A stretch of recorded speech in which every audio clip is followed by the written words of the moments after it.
we go. It's 9:30, February 13th, 2024. I'm Robert Kettle, Chair of the Public Safety Committee. Will the committee clerk please call the roll? Councilmember Hollingsworth. Present. Councilmember Moore. Present. Council President Nelson. Present. Councilmember Saka. Here. Chair Kettle. Here. Chair, there are 5 members present. I would like to note that due to a schedule issue, the public comment period will begin after agenda item 1. If there is no objection, the agenda will be adopted. Hearing no objection, the agenda is adopted. Thank you for being here, everyone. This is an important day. Each of us campaigned with public safety being our #1 priority. Today, together, this new council is taking our first step towards a safer Seattle. I could not ask for a better group of people to do this work with. We know the challenge ahead of us is great. Last year, Seattle had the most homicides on record. We're down more than 300 officers since 2020 and struggling to meet our recruiting goals. And we know we need to do stronger police accountability in place in order so that our officers can do their jobs with the full faith of our community. However, I know that this group is up to the challenges. We can create a future where families feel safe sending their child to school on the bus, businesses can operate without paying for private security, and city can respond to public safety crisis in a timely way so that those who are suffering can find the care that they need. Together in this committee and throughout each of our individual communities, we can make real impact. Councilmember Saka, you are the vice chair of this committee, but also the chair of the Transportation Committee. We know that a lot of public safety is about creating safe streets through addressing traffic and pedestrian safety, and may I add, bike safety, with our communities working together in collaboration.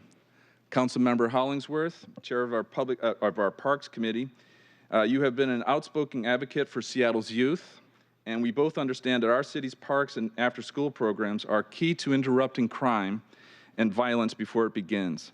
Further, our committees can work together for park safety, and can I add here, green belts too. Councilmember Moore, you are the chair of the Housing and Human Services Committee. Our committees can work together to address the nexus of public safety and public health, specifically homeless emergency and the fentanyl epidemic. And Council President Nelson, you have used your position as Chair of Economic Development to be the voice for our business community and address the impacts crime has had on our economy. Also, governance and accountability is so central in our efforts. United, this team is ready to bring a fresh approach to addressing public safety. Already, Councilmember Hollingsworth and I have teamed up to visit our police officers in the East Precinct roll call. And Councilmember Saka, I know that you've just visited and did the same with the Southwest Precinct. These are just the first of many times that this committee will take a different approach, a more collaborative approach, one that gets us off this dais and into our communities. And so today, for our first meeting, we are joined by the chiefs of our 3 public safety departments, Seattle Police Diaz, Seattle Fire Chief Scoggins, and Acting Chief of our new Care Department, Amy Smith. We will now move on to our first item of business. Will the clerk please read item 1 into the record? Community Assisted Response and Engagement Department briefing and discussion with Chief Amy Smith. And I'd like to extend a warm welcome to Chief Smith, and thank you for joining us this morning.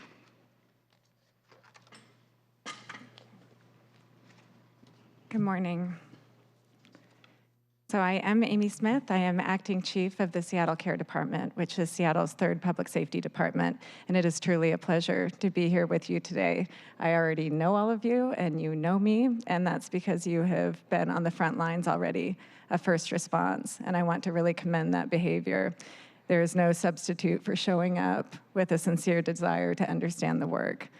And because I've already spent time with you, I'm going to keep my remarks today focused on a few ideas, and then I'll be happy to answer any specific questions.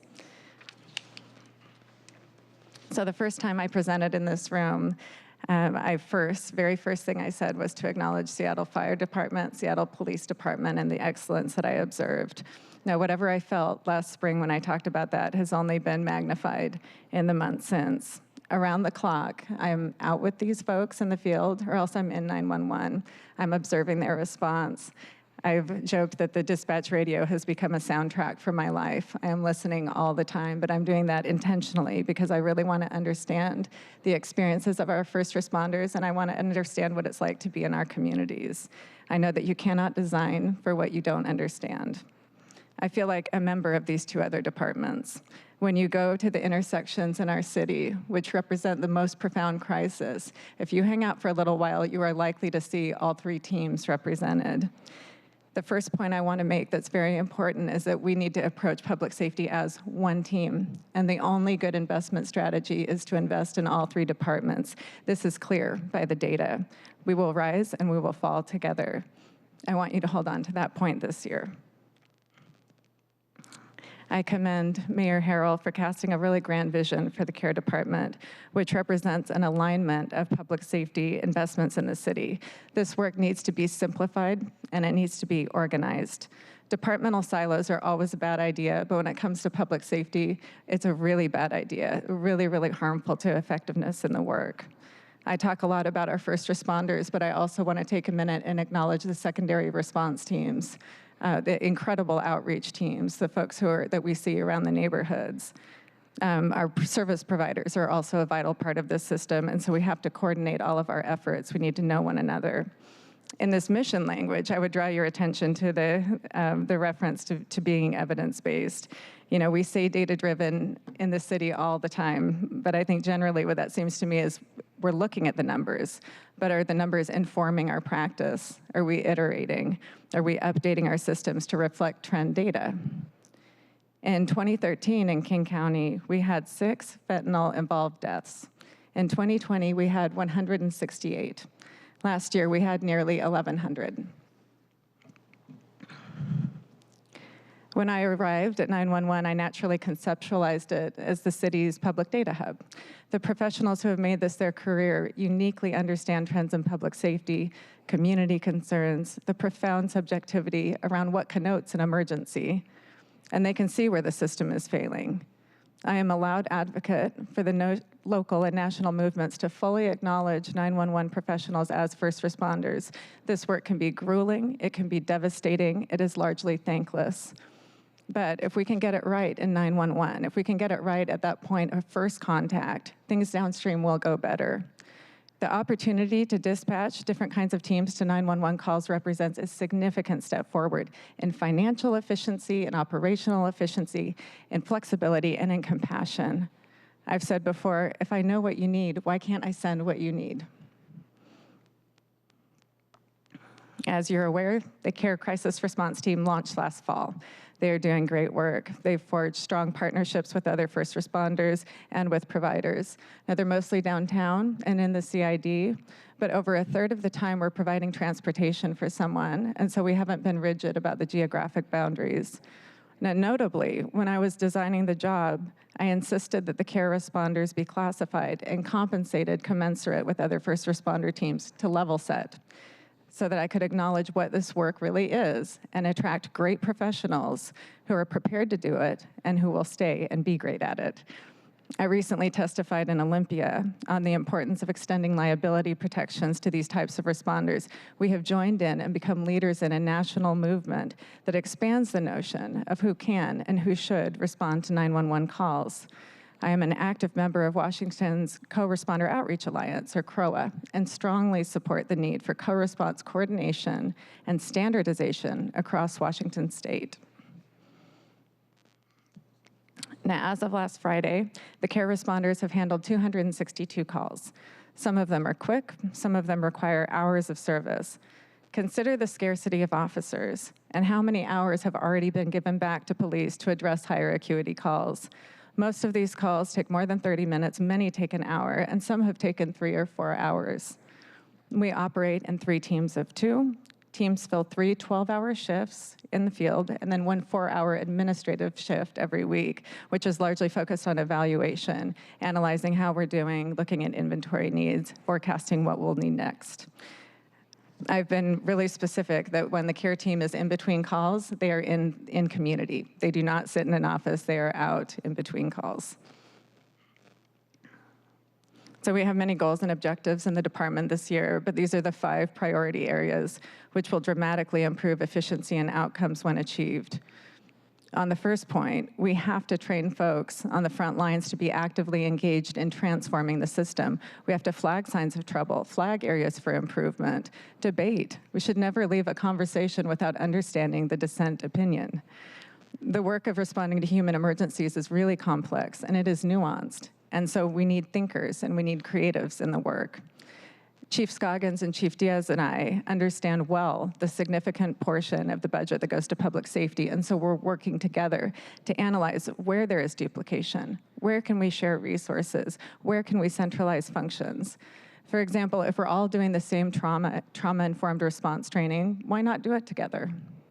CARE is a new department, and so we are working swiftly to articulate policy so our teammates have clarity about what is expected of them.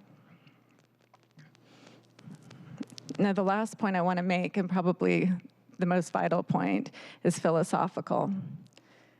I know that this system is designed to get the results that it gets, and I don't believe in people problems. I don't believe in assigning blame. I believe in systems problems and structural problems. And I always assume that there are reasons for things, even the things that feel illogical.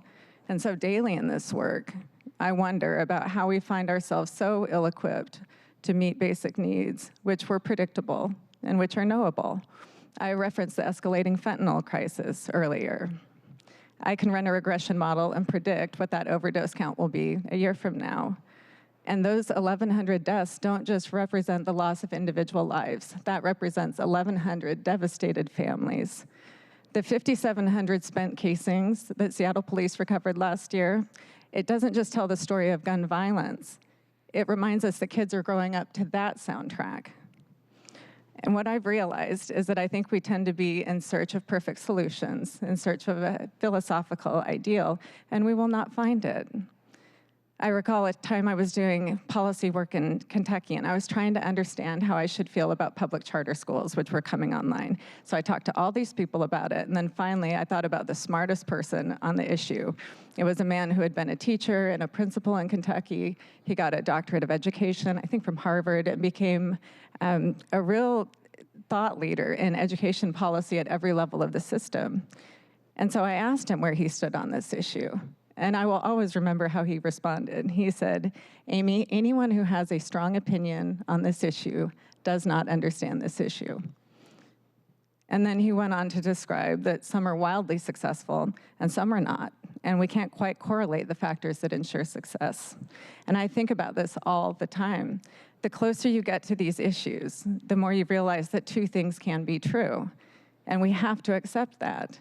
It is true that self-determination is a crucial factor in recovery, and it is also true that fentanyl use can ravage the brain, and it represents a medical emergency. It is true that community-based treatment in the context of a supportive environment is thought to be ideal. And it is also true that some folks do not have that and need 24/7 support to be properly diagnosed and supported into recovery. I went through a little exercise last week, reaching out to leaders and great thinkers on the front lines of service in this community, at the city level, at the county level, first responders, community-based providers, medical doctors, clinicians, REACH, LEAD, 988, We Deliver Care, DESC, the DSA mid-ambassadors, community leaders. And I asked them individually one question: what do you wish elected officials really understood? And response after response after response came back. I'm out of academia, but I still love qualitative research. And it was really interesting. A couple themes emerged across disciplines, and so I'm going to share some of these highlights. To address the disorder on our streets, we need to recognize its complexity. Many pathways lead people to live on the streets, and we need just as many routes to provide aid to them. For too long, we have sought to simplify this diverse set of social issues and label it as the result of a singular cause. Solutions need to be as diverse as the issues themselves. A nuanced approach is required for true effectiveness. Approaching the unhoused and fentanyl crises urgently and compassionately is synonymous with addressing public safety. We need creative and flexible solutions that are inclusive for clients who need the most. We need support for staff to continue to do the good work they are desperately martyring themselves for. I'm going to end with this one. We are not discussing the right or the wrong way to do things, but a spectrum of choices that have implications across a diverse city. Civil discourse with objective reasoning must return for the best future for Seattle. And so what I've learned is that when you are outside of City Hall and government offices, when you're with providers and subject matter experts in these disciplines, there is strong support for one another and there is strong consensus. That's what my optimism is anchored in. Smart, capable, tireless people trying to make things better for community. And so I feel like my role is to support that effort, to dwell with them in the complexity, and to try to do interventions that work, that help people. So I thank you for being in it with me. I'm learning about the challenges of being in the public eye and doing this day over day, and I really commend you. And with that, I'm happy to answer any questions. Thank you, Chief Smith. Thank you so much. And Chief Diaz, if you'd like, you can join your fellow chiefs so the three chiefs can be together. Just a few quick questions, and for everyone on the dais, Chief Smith does need to leave at 9:55, so it's just a few quick questions. I'll start. If you can go back to the dual dispatch overview. Sure. You know, there at the end, you talked about emphasis projects. Can you add more on that? Is there anything specific regarding desired outcomes, or what kind of metrics are you looking for that? Yes, those projects are actually in partnership with several different departments, specifically with crime prevention coordinators at Seattle Police Department. And we've recently requested a few grants for it. So this is a place-based strategy that is holistic. There was a project like this in 2012, I believe, in Rainier Beach that had really good results. When you look at the built environment, you audit assets in community, what is lacking, what is needed actually, and allow the community to drive the design forward. When you look at the hotspots in 911, which I do every week, the top 10 hotspots, a majority actually are supportive housing communities. And what's interesting is I can see when the calls are going to come in. I can predict it. We get so many crisis calls. Last year at the Morrison, I dispatched police 185 times to that location. Fire would, perhaps add at least 50% more calls as well, Health 1 and Health 99. And of the police calls, 25% turned out to be crisis calls, purely crisis calls, nothing else. When you drill down, when I start to ask these teams, what happened actually? Because the call types, it's vague. If you say welfare check, what does that mean? Person down, what does that mean? You have to actually look at the narrative and what happened. And what's happening is that when case managers leave, crisis starts to escalate. My question was, okay, if we're getting calls at 5 p.m., can I send the care team out at 4 p.m.?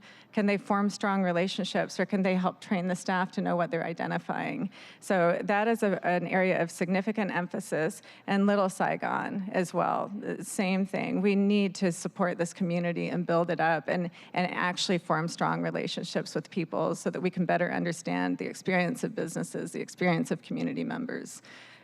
These are very evidence-based data-driven approaches. And when we learn things that work, then we will circulate to other locations. What else? Well, thank you for that. It gets to the idea of a battle rhythm, which actually goes to the next slide where, we had the number of responses and so forth. And can you speak to that a little bit more in terms of, like, when are you seeing these? How many per day? What is the kind of the rhythm that you're seeing? And to your point from previous slide is anticipating that and pre-deploying seems to make a lot of sense. Yeah, it was interesting to watch calls come in, requests from police right away, because the team got stood up, sort of branded and sent out so quickly. There wasn't time to do a really good awareness campaign or anything like that. So it was interesting, I think, because we've been downtown, other first response teams identified that bright blue polo quickly. The joke has been like, care team, we need you, because it looks like the logo. So they've done a lot of secondary response nuance where police show up and they realize this is not for us, this is the care team. And I will hear those requests on the radio start to come in at 7 or 8 in the morning. We don't come online until 11. We stay in the field until 2300. And I designed that way because I know that more crisis calls are coming in as the evening grows later, and then Health 1, Health 99, the CSOs, other people tend to be offline. So my desire, I was asked yesterday about expansion, I would like to get later because I know that there's incredible pressure on police from 2300, 11 p.m. until 2 a.m. And so I would like folks to be out able to cover crisis calls during that time. The data is pretty consistent. I check it every week. Lots of transportation needs to all different places, sometimes back to housing, sometimes to food, to services, to Harborview. And there are many teams that need to require transportation. So I've been trying to organize, do we have enough wheelchair lifts? What types of transportation can we provide? But it really, when you look call by call by call, they're all so different. So again, back to the quotes about the complexity and nuance, all different things. Okay. I can ask questions all day. Any questions from Council President, fellow committee members? Yeah. Go ahead. So I was going to ask, to what extent do you look at the Board of Health and Public Health in General work plan? I'm now on the board, and you focused, your last comments were focused almost exclusively on our drug crisis and the impacts of that, and I'm really looking forward to understanding more how you personally and your team is interacting with other agencies, so to be continued on that. But then I was struck by what you just said about what you're learning around patterns. And you mentioned deploying the care team at 4 o'clock instead of 5 o'clock because the case manager leaves. Well, it's our responsibility as the contractors of these providers to ensure that at least in permanent supportive housing, that there are the supports necessary so that, round the clock, so that you don't have to do that. Yeah. And this is a complaint that I've heard from residents in neighborhoods across the city. So that is just one.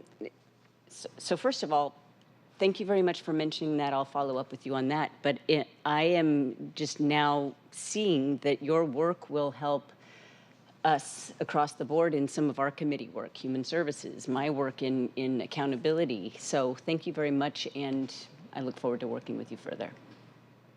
Yeah, if I could just respond, I think it's so healthy and useful to acknowledge that this is one conversation. I was glad to see Councilmember Moore on this committee as well, because again, housing, you really can't disaggregate any aspect of this conversation, and I think that's what has precluded our progress sometimes, that we're not really looking holistically at what is happening, and we say place-based strategy, but really person-based strategy. We do best if we have a point of contact, a trusted person who is helping us. Any last questions? We got about 2 minutes before Chief Smith is. Well, there's not like a trap door. It's okay. Chair Kettle, I had a Mr. Chair. question. Thank you, Chief Smith. Yeah. Quick question: what barriers are you seeing after you go in and you triage the situation, and then trying to connect people to resources? Is there a gap where you're saying, "Hey, we are not being able to find resources for this type of situation," or the resource gap? Yeah, I would have planted that question. Thank you for it. We all talk about this. There's no place to take people. Yeah. I cannot stress that enough. I started this role, the first couple months I had learned from think tanks and academic institutions to say, I need a place to take people other than the emergency department and jail. And then the more I spent in the system, I realized I don't have places there either. There is no place to take people. I was at Evergreen Treatment Services last week at the Belltown location, the Markham, and I noticed that someone, was standing by the door, and I wondered if it was a security concern and asked, no, it's just crowd control. It's a very small space, and people will come to the Markham during the day because they don't have a bathroom or they need to get warm, in addition to people who are there for services. And so that is the urgent critical need. We need low barrier places to take people during the day, at night.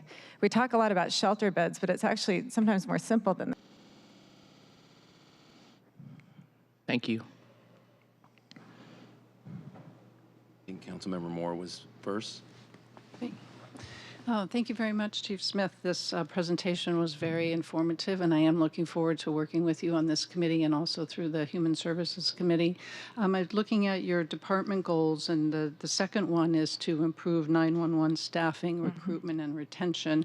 Critically important. Can you give us sort of a high view about how you would go about doing that and sort of what staffing numbers you are looking at, particularly with the ability to expand that the MOU provided you? Yeah, good question. So Charlotte Joseph is the deputy chief who has ownership of this goal, and we've already got strategies and metrics involved with it. But the way that I think about it is that we need to reconceptualize who would be attracted to this work, and we got to reframe it, right? The days are over of trying to recruit someone to dispatch where they work for 30 years and then retire with a pension. That's not a thing anymore. We need to let go of it, you know, and I think as an industry, we need to let go of it.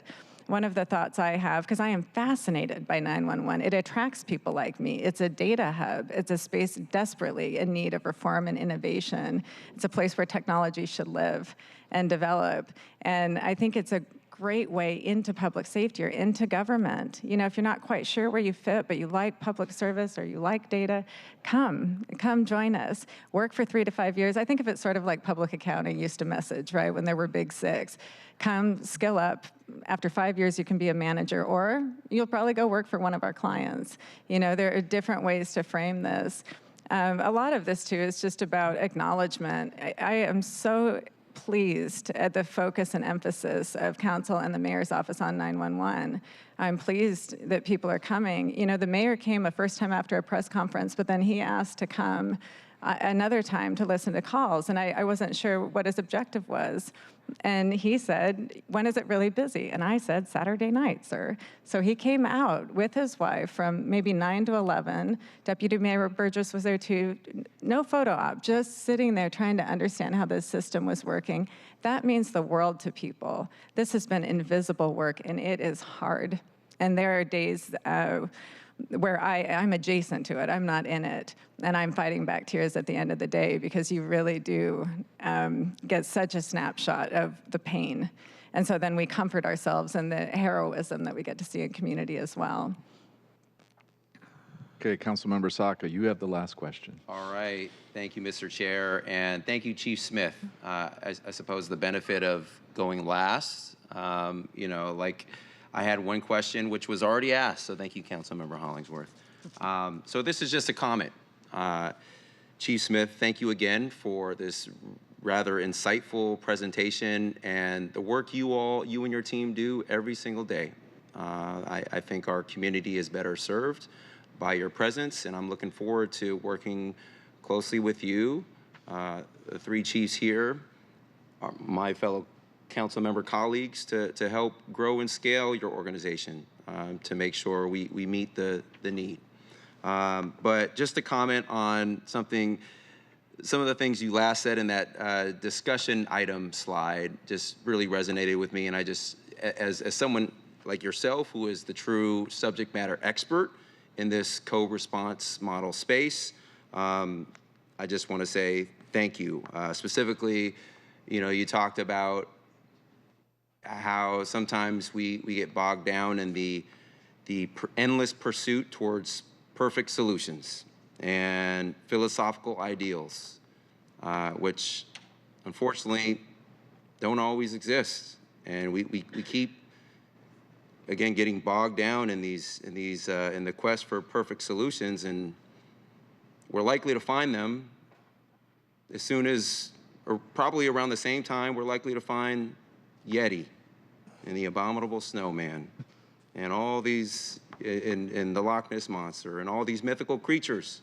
But I want you to know, and I want the public to understand, that I am personally committed to growth.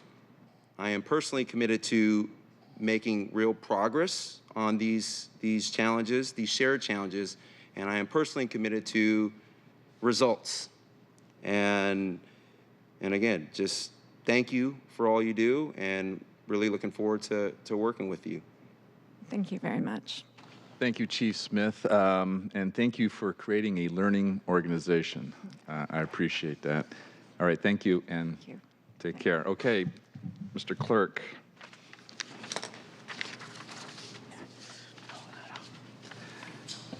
Are we set? Colleagues, at this time, we will open the hybrid public comment period. Public comment should relate to items on today's agenda or within the purview of the Public Safety Committee. Clerk, how many speakers are signed up today? We have 1 remote speaker and 2 in person. Okay, well, in that case, we'll do the 2 minutes as per standard. We'll start with the in-person chamber speakers first, please. The public comment period will be moderated in the following manner. I will call on each speaker by name and in the order which they registered on the council's website or on the sign-on sheet available up here in chambers. If you have not registered yet but would like to, you can sign up before the end of the public comment period by going to the website or by signing up on the comment sheet, by the sign-up sheet near the public comment microphone. Please begin by stating your name and the item that you are addressing. As a reminder, public comment should relate to an item on today's agenda or within the purview of the Public Safety Committee. Speakers will hear a chime when 10 seconds are left of allotted time. Once you hear the chime, we ask that you begin to wrap up your public comment. If speakers do not end their comment at the end of the allotted time provided, the speaker's microphone will be muted to allow us to call on the next speaker. The public comment period is now open, and we will begin with the first speaker on the list. Eugene Wasserman is the first one to speak.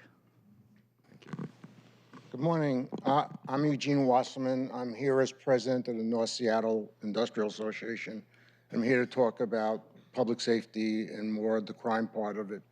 I want to just echo the comments that Councilmember Kettle said. We look forward to working with a new council and on this issue, and we'd like to continue our working relationships with the mayor's office and the 2 chiefs that we've worked with.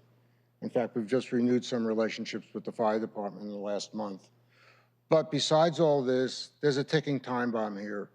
It's been 3 years since my members in the business have been assaulted by criminals, drug dealing, all those things, fires, and frankly, they're tired of it. They're tired of having police not respond to calls. They're tired of seeing open drug dealing out of RVs and kids going into those RVs. They're sick, like sometimes the police show up, sometimes they don't, but no one ever seems to get arrested.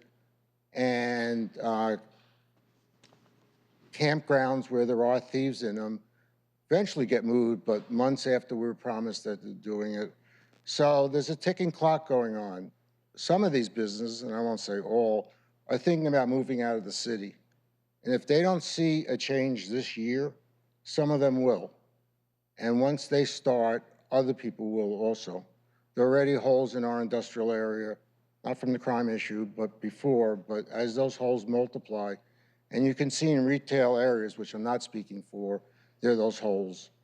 And this situation has bottomed at a really horrible level of crime. And I'm not litigating the past. I'm telling you what you have to look forward to in the jobs that you will sort to get. But there is this clock going, and if things aren't done soon, there'll be businesses leaving. And so that's my message for today. In spite of everyone's good intentions, we need results soon. Thank you. Thank you. Next up, we have John Cheney. Good morning. My name is John Cheney, and I am just a small, old gay man. I have been in this city for over 5 decades, and I've been dancing with my friends and meeting my friends in safe spaces for me, which started at Shelley's leg and goes all the way to the cuff and to the eagle.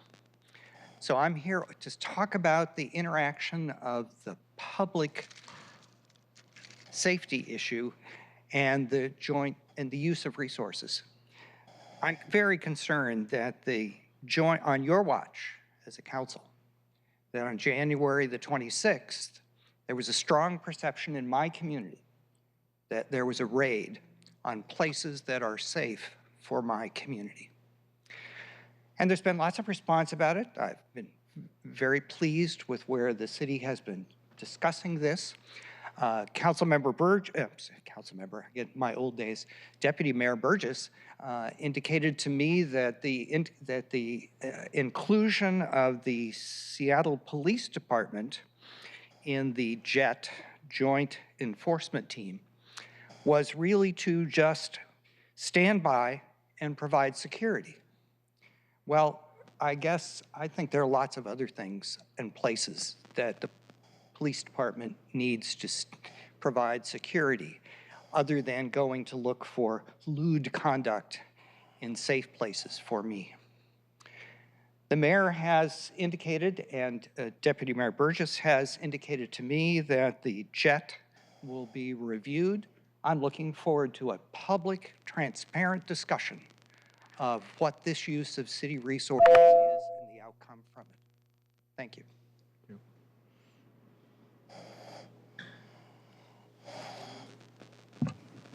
Next, we're moving to remote speakers. Remote speakers, please remember to press *6 after you hear the prompt of "you have been unmuted."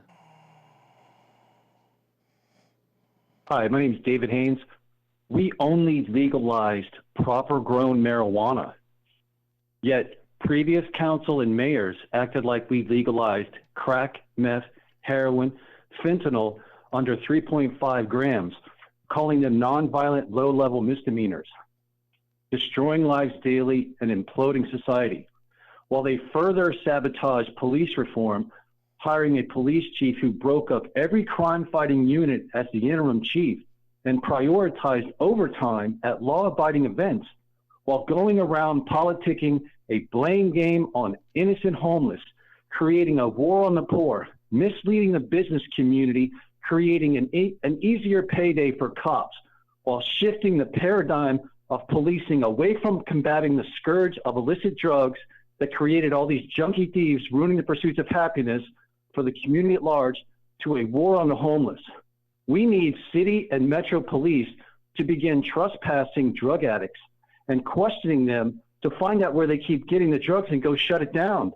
Instead, we have a sabotaged response where evil repeat offenders are run interference for getting first priority on housing and services, courtesy Lisa Dugard of LEAD, PDA, aka Just Care, while innocent homeless are forsaken, discriminated, hated, and victimized. The present police chief is on record as saying he's making it up to the black and brown community for past wrongs, resulting in not policing the community properly, allowing criminals to terrorize the community. We need a new trustworthy police chief who doesn't run interference for criminals while blaming the homeless, creating a race war on the innocent poor while allowing a shifting of the paradigm of police reform, exempting evil drug pushers and thieves from jail. As in sympathy for the devil is the gist of progressive bottom of the barrel policies. Thank you.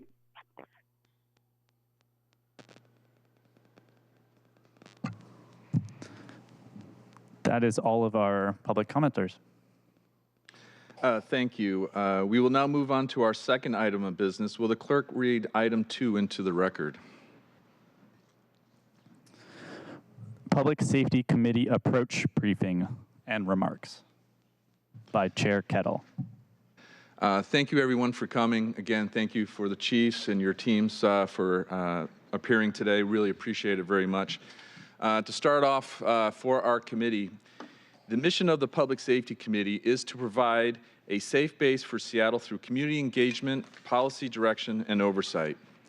We envision a future where families feel safe sending their kid on the bus to school, businesses can operate without paying for private security, and the city can respond in a timely and appropriate manner to people experiencing acute crises. Our committee's primary mission areas are crime and security, fire and rescue, and alternative response, and emergency preparedness. Our committee's secondary mission areas are traffic safety and pedestrian safety, again with bike safety, in collaboration with the Transportation Committee, park safety and technology in collaboration with the Parks, Public Utilities, and Technology Committee, and youth and young adult violence in cooperation with the Housing and Human Services Committee. Foundationally, we look at the law and its enforcement with the City Attorney's Office and the Seattle Municipal Court, and importantly, overall, carry out our oversight responsibilities. Accountability and transparency are a core function of the committee, as seen also with the CPC, the Community Police Commission, the Office of Police Accountability, and the Office of Inspector Generals, and their role and oversight. These functions will be done in collaboration with the Governance, Accountability, and Economic Development Committee. In the end, we oversee the Seattle Police Department, the Seattle Fire Department, the Seattle Care Department, the Office of Emergency Management, along with the Community Police Commission, the Office of Police Accountability, and the Office of the Inspector General. In addition, we have the City Attorney's Office and the Seattle Municipal Court under our committee's jurisdiction. You know, it's right to note that in the area of public safety, we as a city must acknowledge and affirm that people of different races and social economic backgrounds experience public safety very differently. And these experiences, sometimes traumatic, need to be heard and be central in discussion of today's city's approach to public safety. Public safety does not exist in a vacuum. So many factors impact our public safety. For example, we cannot succeed in public safety if we do not also succeed in public health.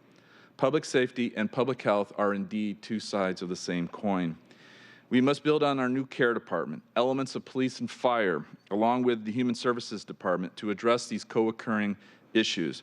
We must better tackle our behavioral health and addiction challenges because those suffering from those challenges are impacting and being impacted by what we're seeing in public safety.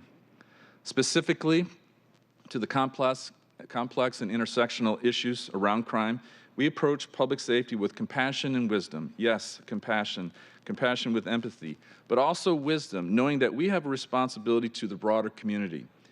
We want to create a city that operates better for the whole within the social contract that makes up our laws, and we want to be sure to recognize everyone's humanity. We have allowed a permissive environment to take root in our city. It enables the criminal set, but also the random acts of violence and the lawlessness that we too often have seen in our city. The impact of the permissive environment has harmed communities across Seattle. Our mandate is public safety, to address public safety challenges and improve our public safety posture. The permissive environment is an underlying factor behind crime and is reflecting the inability to address our pressing public safety needs. There are 6 pillars that we will prioritize in addressing the permissive environment. We recognize a number of these pillars do not squarely fit within the Public Safety Committee, but are part of the holistic view of public safety and the permissive environment that allows crime to flourish. Our strategic framework to address the permissive environment is created with an intention to seeking to restrict that environment. And as Chief Smith noted, not go for the perfect, but get that what is accomplishable. It focuses on SBD staffing, first and foremost, legal tools, ordinances, and the like. Third pillar is unsecured vacant buildings and lots. Fourth is graffiti. Fifth is public health, as mentioned, its importance to public safety. And finally, a one Seattle engagement with the county and state. This strategic framework will be the basis of our 2024 work plan, along with reviewing the 9 departments, office, and commission ahead of the budget process. To close, our approach to policy making starts with the 3 C's: communication, coordination, and collaboration. It is essential for our committee to communicate well with our constituents, our stakeholders, other committees, as represented here on the dais, departments, and the mayor's office to accomplish our goal of creating that safe base for our families, our businesses, our arts and culture, and our neighborhoods. Yes, that safe base for our city.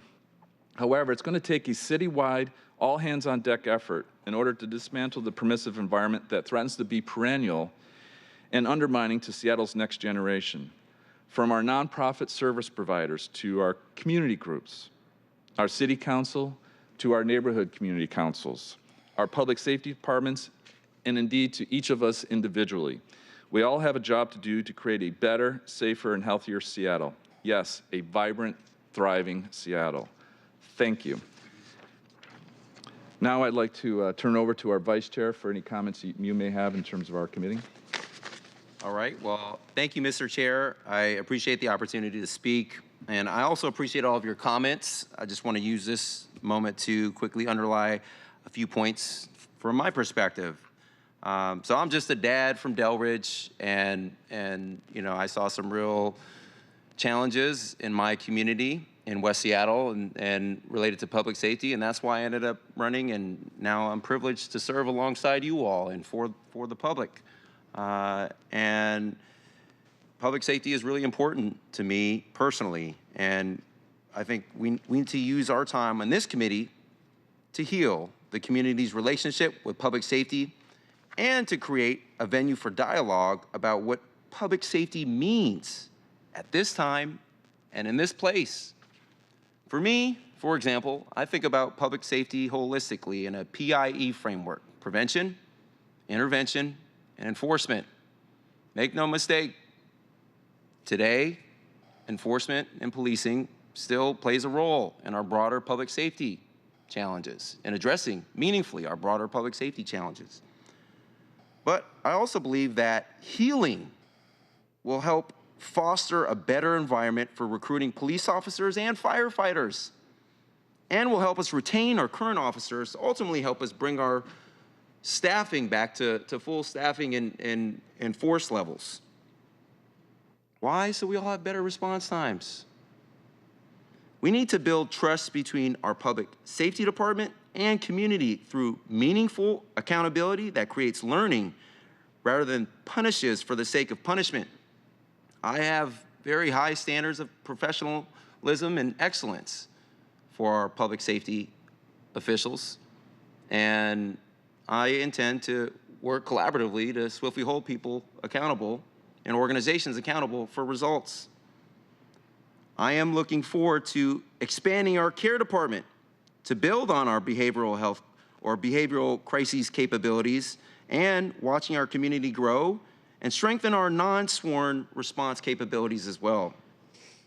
I'm also looking forward to working closely with the city attorney's office and the municipal court to reinforce the fibers that hold our justice system together. We can only do so much. Working collaboratively with the executive branch, we can only do so much. It's gonna take all of us, including the city attorney's office, the municipal courts, to make sure we have the best public safety system that is coordinated, aligned, and informed. But I also want the public to know that and I think we all are, committed to doing the work to make sure that everyone in Seattle feels not only protected, but respected. Thank you. Thank you, Vice Chair Saka. Okay, we'll now move on to our third item of business. Will the clerk please read item 3 into the record? Seattle Police Department briefing and discussion with Chief Adrian Diaz and Deputy Mayor Burgess. Well, welcome, Chief Diaz, and via Zoom, Deputy Mayor Burgess, and thanks for joining us this morning. I understand that Deputy Mayor Burgess would like to begin with an introduction. Thank you, Chair Kettle, very much for allowing us to appear at your first meeting of the year. Congratulations to all of you for being on one of the most important committees that the City Council has. Chief Smith was with you earlier today, but I'm very proud to be here with Chief Diaz and Chief Scoggins. I think, as you know, Mayor Harrell's vision for public safety is that every person will be safe in the city and able to assess our emergency services as needed. He also wants our public safety services to be delivered with the highest professional standards and everyone to be treated fairly and respectfully. And I know each of the 3 chiefs are committed to that well. So I believe that Chief Diaz will be next. Thank you. Chief Diaz. And would you like your questions at the end or at different points? End's fine. Okay.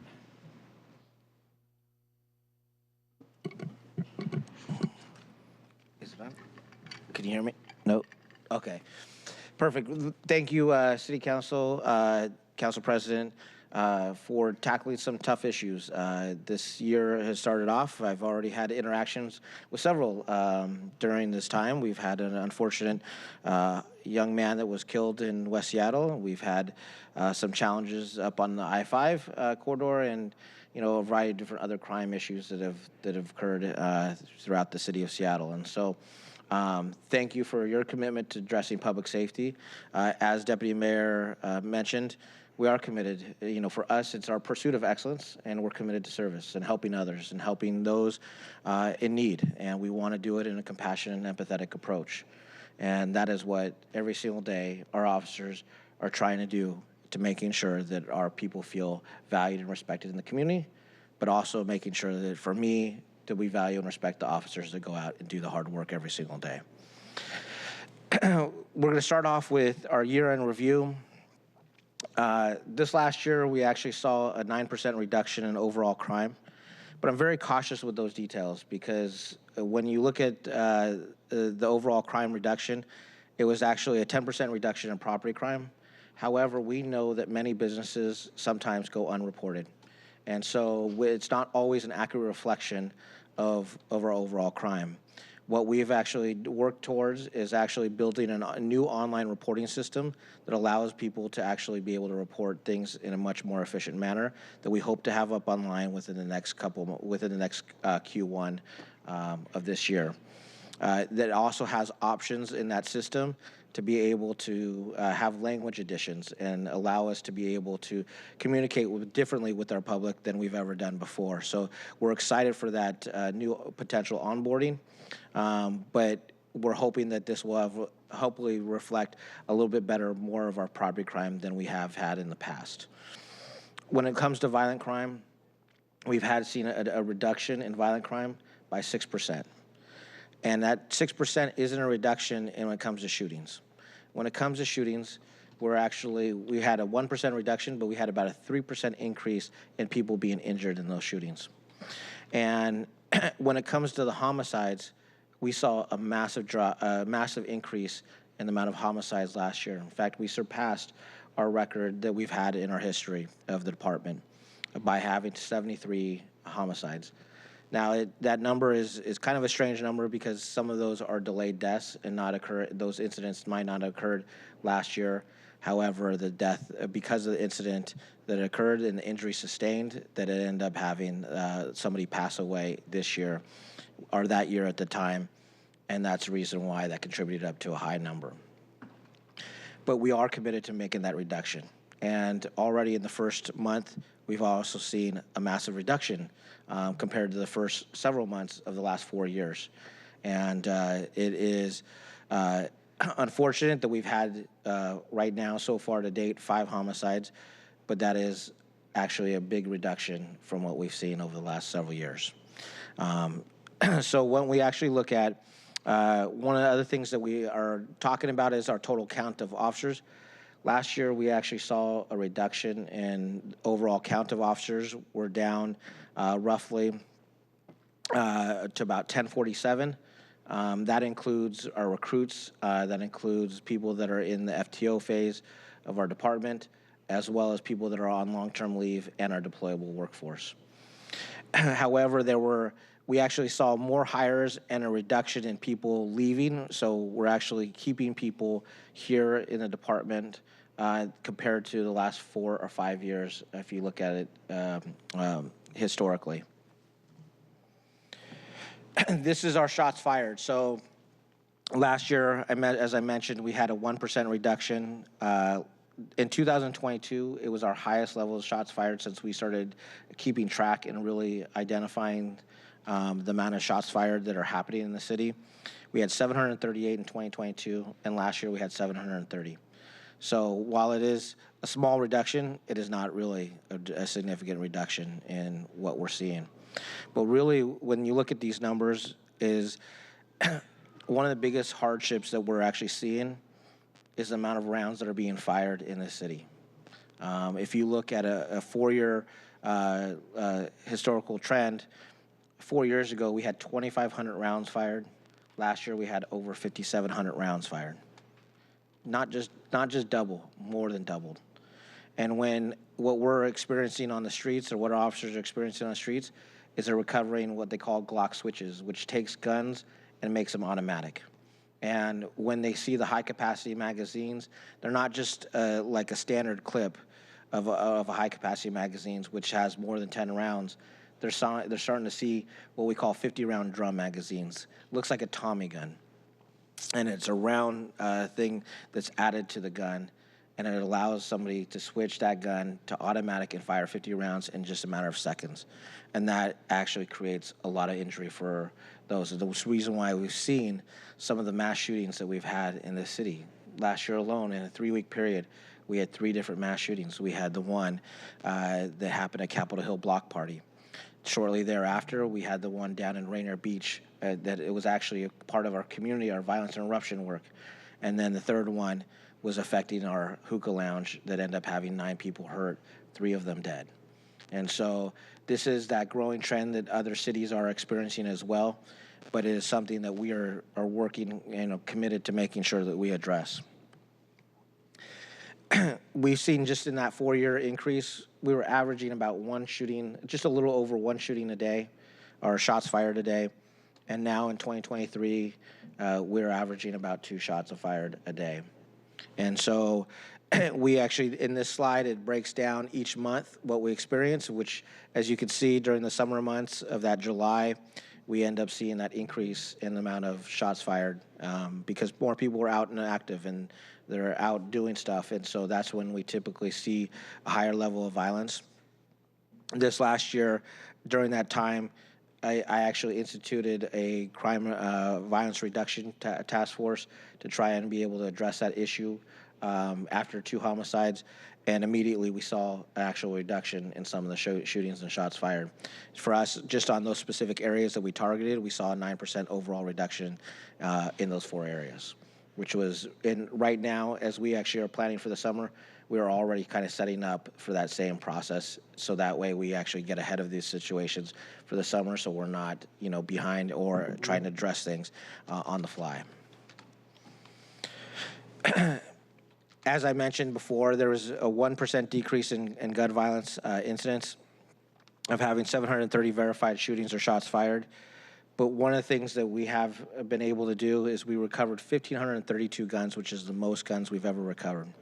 If you look over the last 7 years, we've had over 1,000 guns recovered each and every year, and it continues to go up. When you have 1,532 guns and 375 less officers on the street, you have a gun problem. And it is the great work that our officers are doing to making sure that they take guns off the streets, but they're doing it with less staffing. And that is a huge, huge challenge. But if you can imagine, if you think about all the rounds that are being fired and the guns are being recovered, imagine that, like, what it would have been if we hadn't been recovering the guns that we have. We would see a whole lot more violence. Many of these guns that we're recovering are not being used in just one case. They're being used in 2 cases, in 3 cases, in 4 cases, 4+. Some of the guns we've recovered has been up to 16 cases. So that is some of the serious concerns that we all have to figure out how we address. We have to work with our court systems. We have to work with our legislators on sentencing to make sure that people aren't in violation of that and that they're being held. And so this is that continued work. This slide is a reflection of those gun recoveries. As I mentioned, 7 years, we've recovered over 1,000 guns each year. Prior to that, 2010 to 2016, we were recovering under 1,000 guns, and we had better staffing, but we hadn't seen as much of the violence that we are actually overseeing the last couple of years. And so, again, every year we continue to see a rise in the amount of guns recovered, but it is our commitment, because we're doing a lot more operations, a lot more focused efforts on making sure that we get guns removed. But guns are becoming a part of everyday things, such as auto theft.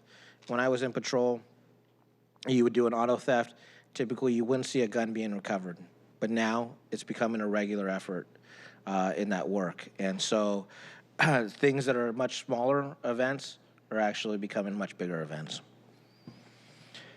As I mentioned, over the last 7 years, you can see this from this slide that we started off with about 1,424 officers. It was the highest level amount of officers that we had.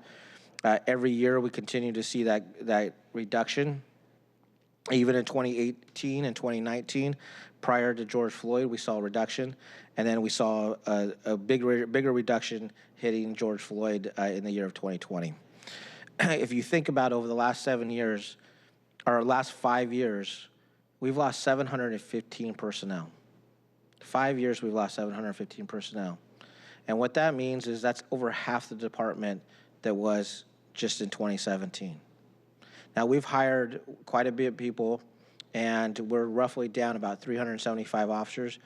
But what you're trying to do is having to make adjustments. We've had to, put people back into patrol. We've had to, aggregate different positions or units and really streamline our work to making sure that we have enough people answering 911 calls. Tough decisions, but have to have had been done. If not, we wouldn't be able to respond to the violent crime that we've had. And we're actually still responding in a timely manner.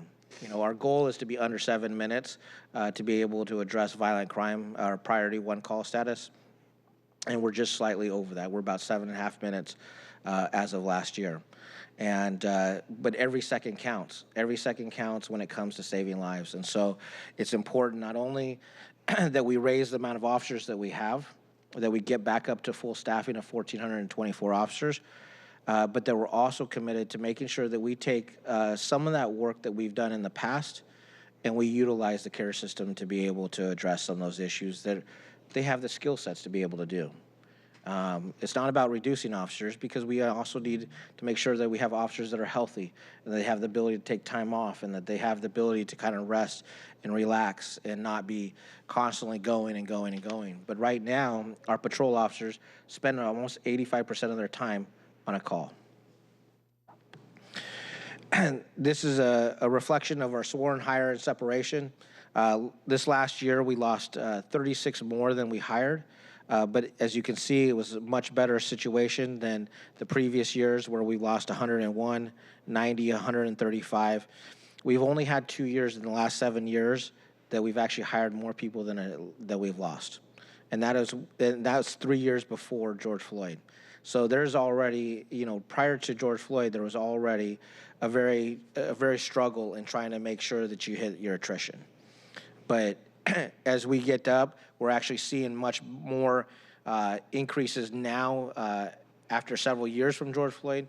We're actually seeing more people starting to spark that interest and hopefully being able to start coming back into seeing policing as an actual job of service. And when you ask people, your young people, just a couple years ago, they didn't see policing as a service job.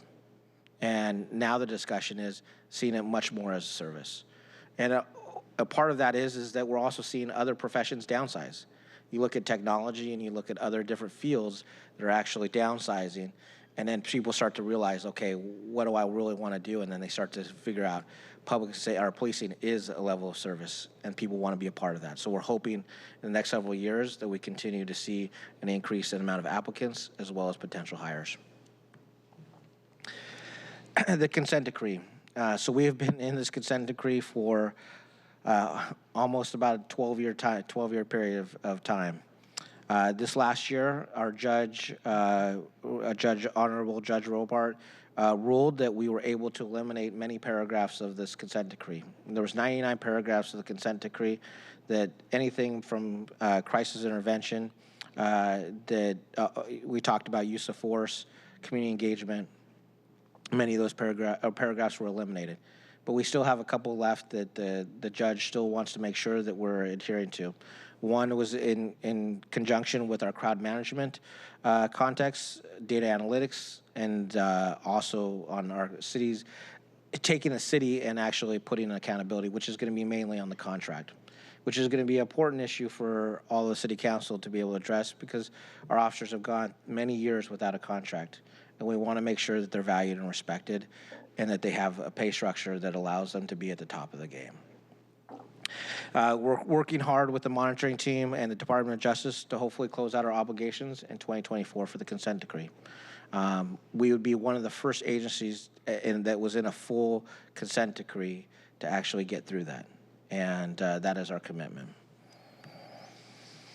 One of the last things that this almost slide was probably should have been around the shootings and shots fired. But what we find ourselves is that because we're responding to a high level of priority one calls for service in conjunction with shootings and shots fired and aggravated assaults and robberies, our officers, are having to secure scenes, and sometimes prior to the fire department being able to safely be secured in, we're having to also treat some of the injuries. And we have, put on we've done 56 chest compressions last year alone. We did 117 cases of naloxone. We've done 92 cases of chest seal, 90 cases of tourniquets. These are all life-saving measures that, because of the amount of sometimes shootings that we've had, that these are ways that we actually help be able to get people into a good preserved state before the fire department is able to take care of them and treat them, and then also get them up to Harborview so we can save lives. It is important that our officers have that ability to do that, because sometimes when you look at some of these scenes, they're very complex scenes. And we had, last year at one of the mass shootings, we had 5 people shot. And one of our officers is literally, we have it on body camera, literally going from patient to patient to patient, trying to, while officers try to make sure that the scene is secured as much for fire department to come in. Those are difficult situations. So, again, we're all trying to make sure that we have that one value, and that is making sure that people feel safe and they're being treated fairly, and that is what our commitment is. So I'll open it up to any questions for the council. Thank you very much, Chief Diaz. Really appreciate your run through on all these different points. I just wanted to ask, because SPD staffing is our first pillar in terms of addressing the permissive environment. Ask a question specifically about that in terms of the challenges that you're seeing on the recruitment, but then also the retention side in how you see differences between those two sides. And I also wanted to say at this point with that question, something that I've said before. I did it at the East Precinct, for example, and that is to ask the men and women of the Seattle Police Department to give this committee, this council, and the One Seattle team with the mayor's team 1 year if they're looking to retire or transfer to another jurisdiction. I think during the course of 2024 we can make changes and really change the dynamics as it relates to recruitment and retention. And so I will ask that question or make that ask publicly here as part of the committee to do so. And with that lead-in, recruitment and retention, anything that you're seeing differently? What's the specific challenges? Can one play off the other? What are you seeing? Well, the first 5 months is always the most challenging time for the department in regards to retirements. Many people retire prior to July or June 1st because people can get COLA raises as part of the retirement prior to June 1st. And so we usually see a larger increase of people retiring in the first 5 months. This is the first time in the last 4 years that we've actually are breaking even with our hiring to people leaving within the first month. So that is a good place. That is finally a good avenue to be at just in the first month. But we need to retain our officers. And retain our officers, first and foremost, is being able to get a contract for the officers. When they've gone 3 years or almost 4 years without a contract, without a pay raise, that has been a huge challenge for them. And while other departments across the region, they have seen those raises. They have seen different things and different incentives that have put people to want to even lateral to other agencies. And we're looking at what incentives we can also provide. We are looking at being able to make sure that they have the right tools and equipment. That we are looking at a quartermaster system. We're also trying to unveil some different other options that potentially could be part of a contract negotiation. So those things are still forthcoming, but we want to make sure that our officers have what they need to be able to do this job. And that's also one of the things that you have to do is the last 4 years have really traumatized this department. And what I mean by that is yes, there was trauma that also occurred within the community, but officers that are literally responding to 911 calls, that are going to, life safety situations, 85% of their time is going up and down on calls. Their adrenaline's rushing. They're trying to have a little bit of calmness after a call and unwind. They don't have that opportunity. We can't take them out of service and be able to say, you need to relax a little bit. No, they're going on to the next call.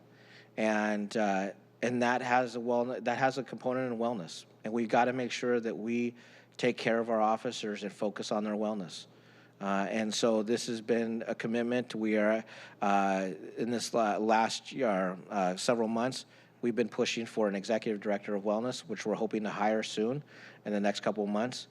But having we've already developed some good plans, but we need a really comprehensive plan to making sure that we're taking care of our officers and dealing with the trauma that our officers face every single day. Okay, thank you. Yes, op tempo is so critical. Vice Chair Saka. Thank you, Mr. Chair. Thank you, Chief Diaz, for your presentation today, your very helpful kind of overview and survey of the landscape, what's going on. Also, thank you for your partnership and collaboration with respect to, you alluded to it in your earlier comments, but you and I have had the tragic opportunity to work together a little earlier than I think both of us originally anticipated, and responding to the tragic killing and death of 15-year-old Mubarak Adam from Chief Sealth High School. But I just want to applaud you and thank you and the mayor and the mayor's office for your partnership, and I look forward to continuing to work together to make sure that we deliver, we fully fulfill our investigative functions to make sure that the family of Mubarak Adam has the answers that they so rightfully deserve. So thank you for that. I have a question about officer morale, and there are certain specific policy ideas and solutions that we can help engineer and bring about, and we will, and working collaboratively with the mayor's office to do this, including getting a new collective bargaining agreement in place. I think that is the #1 factor that can help drive and improve officer morale and also engender trust and confidence from various people at different agencies who might be thinking about continuing to grow and expand their career in Seattle. And so I think we're all thinking about that and working on that. And there's other incentive structures and things that have been tried in the past and that we all have an opportunity to continue to iterate upon and improve. But bottom line is we can get a new collective bargaining agreement in place, and we will, and we can continue to improve all these great incentives and any number of other potential policy options to help drive recruitment. But if officer morale is low and remains low, it's all for nothing. So I think broadly, the challenge or opportunity to improve officer morale is a shared one. No one person bears sole responsibility for that. That's why I think a lot of us have been going down to roll calls and more coming. But you are the chief.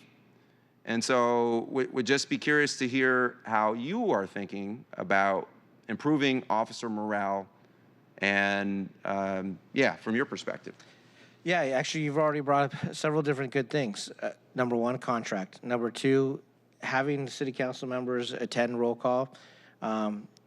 Some in the past had, but not right off the bat, and really engaging the officers and having difficult conversations, listening to the officers. It's important for that. It's important because there's a lot of level of mistrust. And so that is a huge thing. So I want to thank you to all the people that have done those roll calls initially, and I know that people are going to do more of those. So really thank you for that. We're setting our staff throughout the department. I have Chief Operating Officer Brian Maxey here, and our legal advisor, Executive Director of Legal Advisor, Rebecca Brobite, just did a roll calls all in the South Precinct. I have one of our chiefs that's actually right now working out of the West Precinct. Part of that is making sure that all of our executive command staff is engaging all of our officers. They need to be hearing from it. I need to be hearing from it.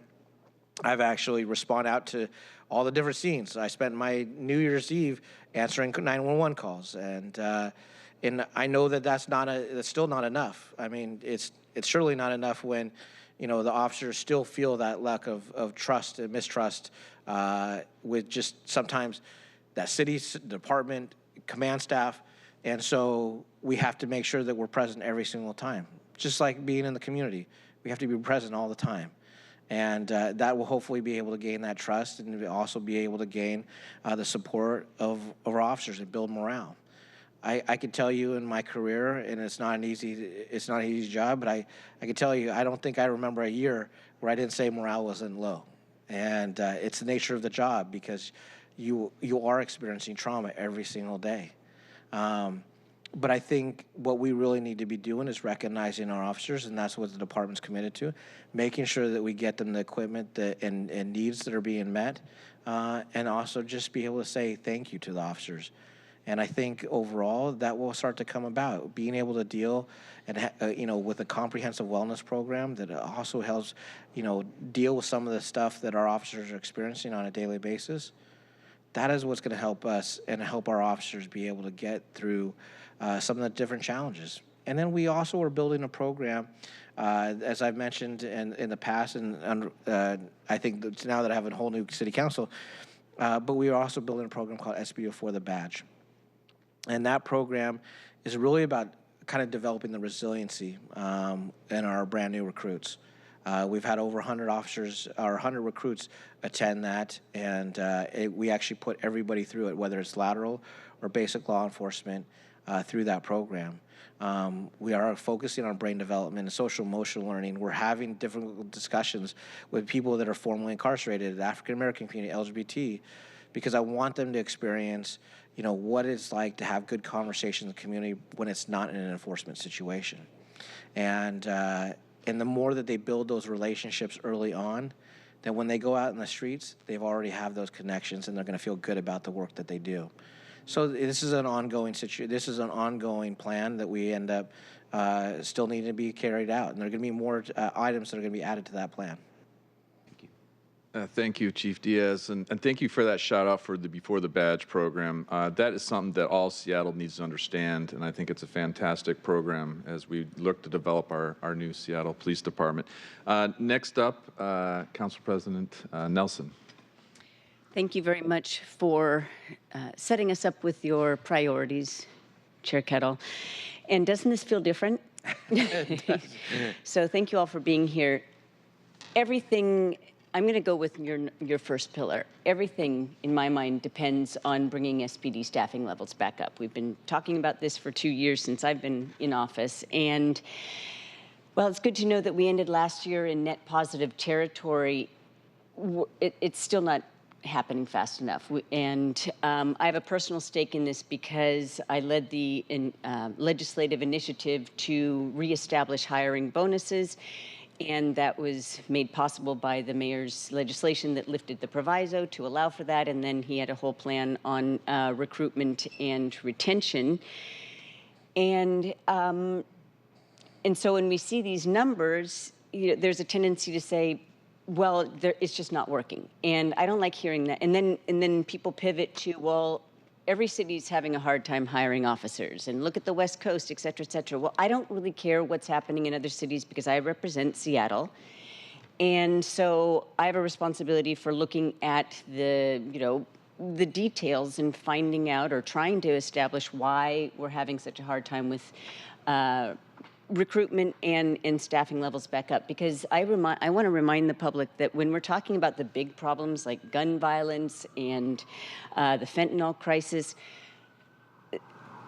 we need our investigators back. I remember when I first started, you had moved 100 investigators into patrol. And so if you don't have the people that are trying to figure out who's doing, so it's really serious. And also those positions allow for upward mobility, and that also improves morale. And if that's not happening, so et cetera. I would like to know, we've heard, Bob and I, that Council Chair Kettle, that there are some improvements that can be made. So what is what is SPD doing on this? How are you working with the mayor's office or HR to really dig into how improvements can be made in recruitment and in hiring practices?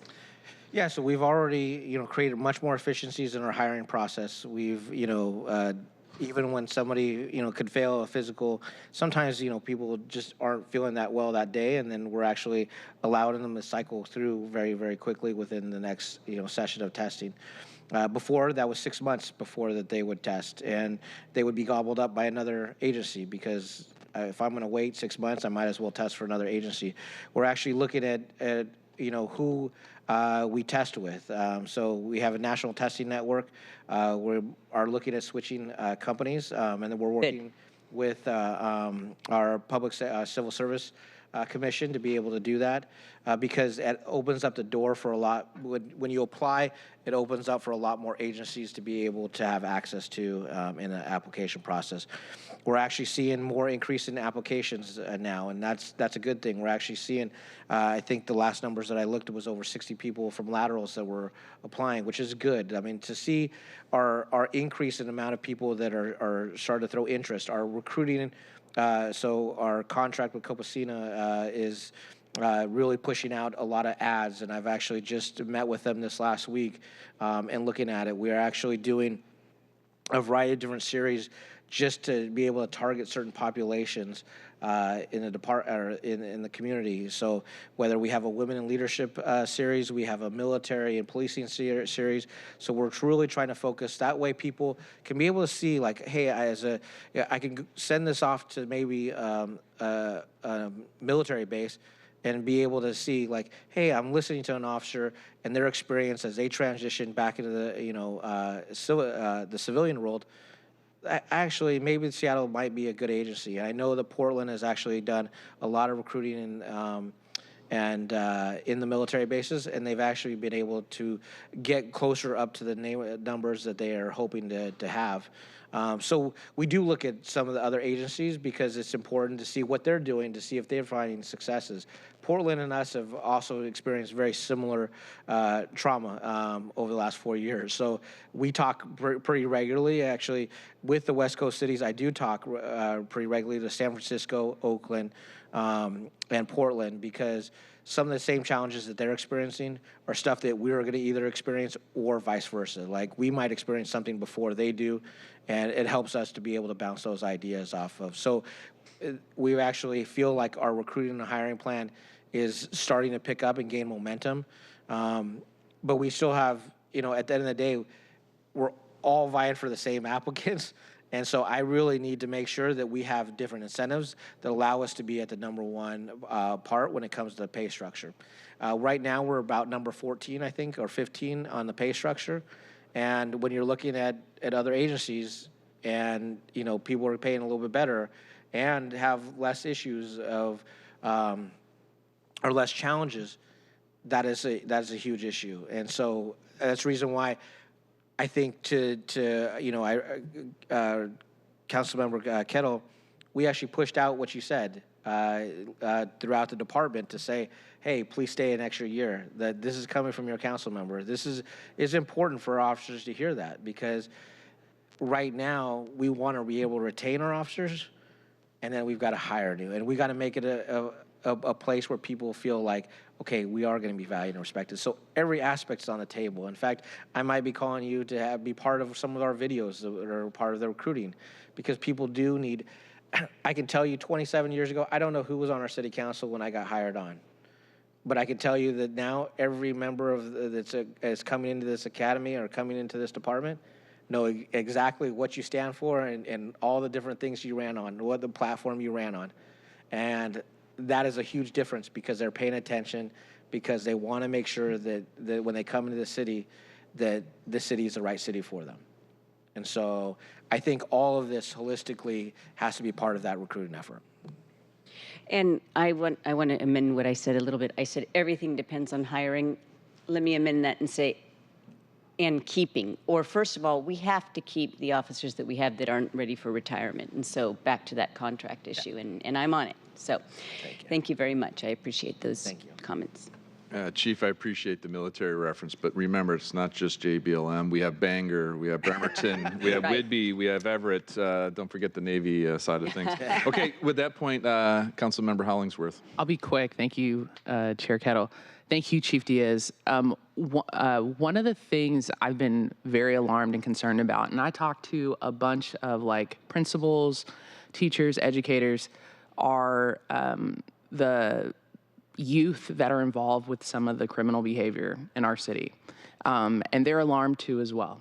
And I don't think we have bad kids. That is not, I just believe that they know what right and wrong is. They just know that there's this accountability piece or they're not going to get caught in certain things. And I think we've done a great job of investing in a lot of the intervention pieces. I can go off the dome of all the violence intervention organizations that we have in our city, but I think one of the things that we're missing is the prevention piece, is the engagement where youth have positive activities, exposure, you know, to veer them off the path so they don't even get into the intervention piece and that get them off social media, right? Has there been something that you've seen that's been alarming with our kids, like the youth, the young age of engagement with our kids, that you're like, hey, this is something that we need to pay attention to?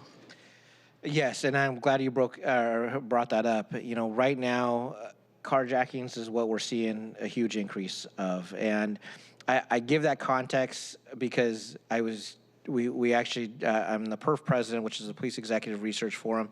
We had a big conference in D.C. to talk about other agencies and what they're experiencing, and carjacking is like one of the number one topics.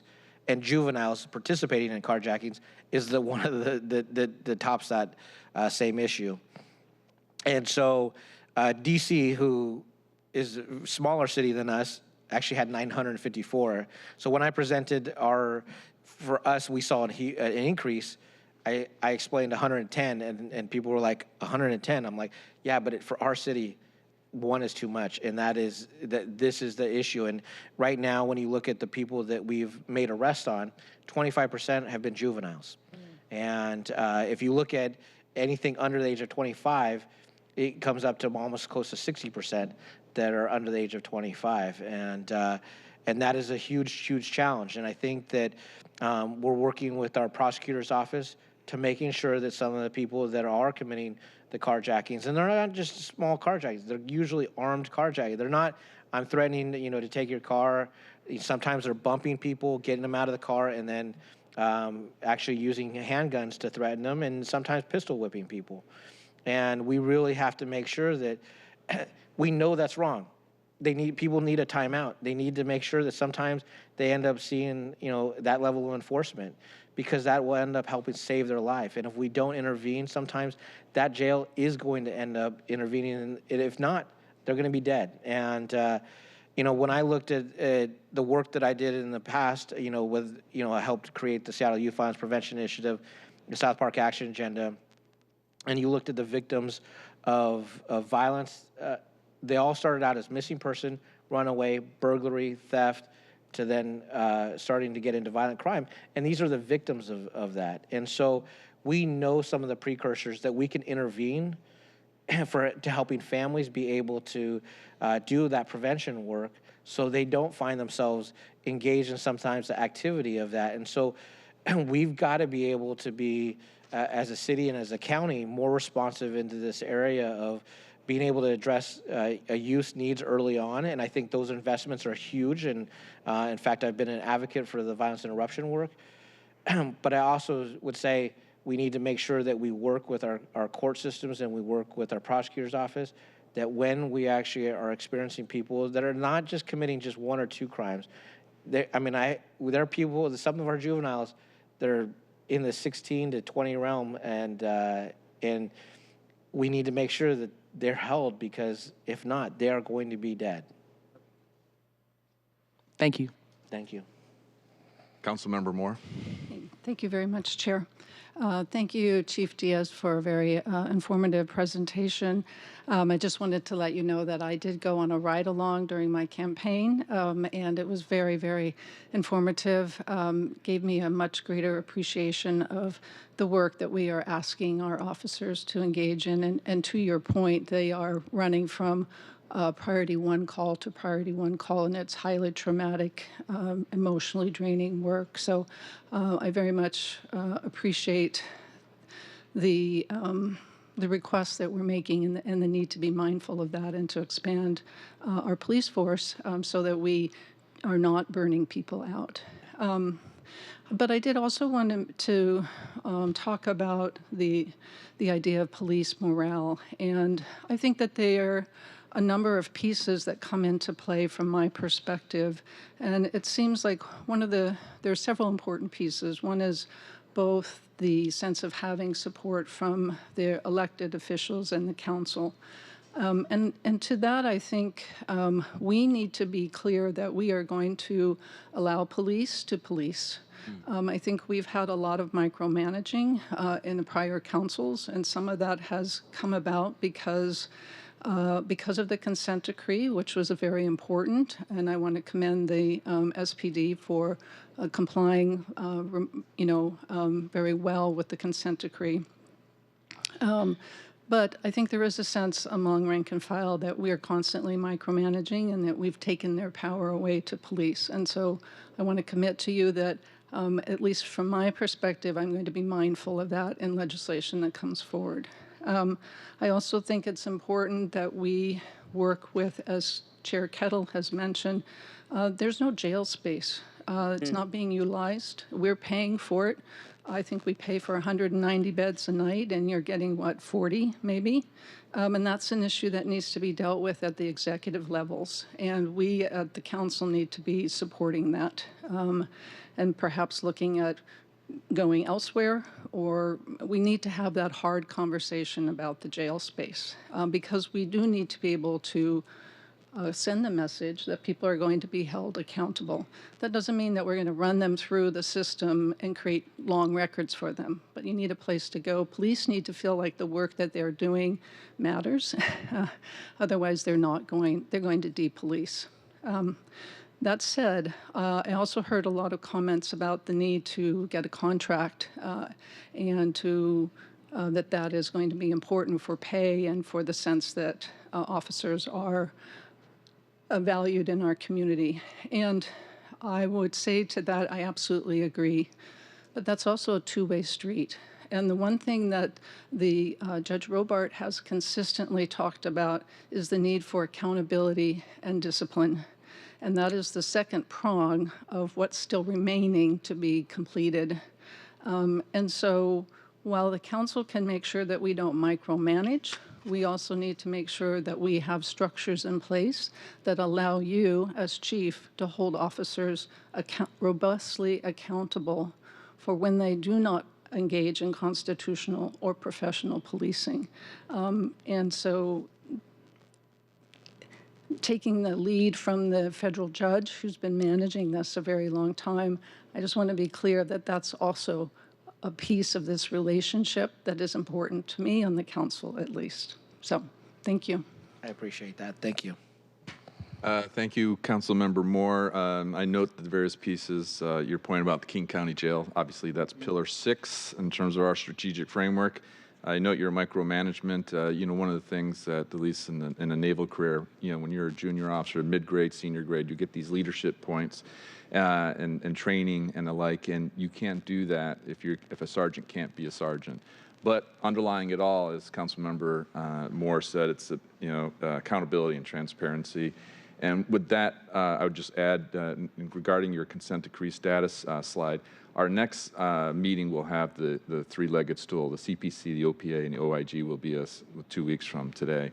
And so I will look to get an update on this consent decree status slide for that meeting. Yes. So with that said, thank you so much, and mindful of the time and the fact that we have Chief Scoggins here.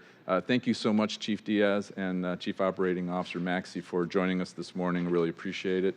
And now to the fire department. Thank you so much. Thank you. So we will now move on to our last item of business. Will the clerk please read item 4 into the record? Seattle Fire Department briefing and discussion with Chief Harold Scoggins. Welcome, Chief Scoggins, and thank you for joining us this morning. I really appreciate it. And once you're set, we'll start.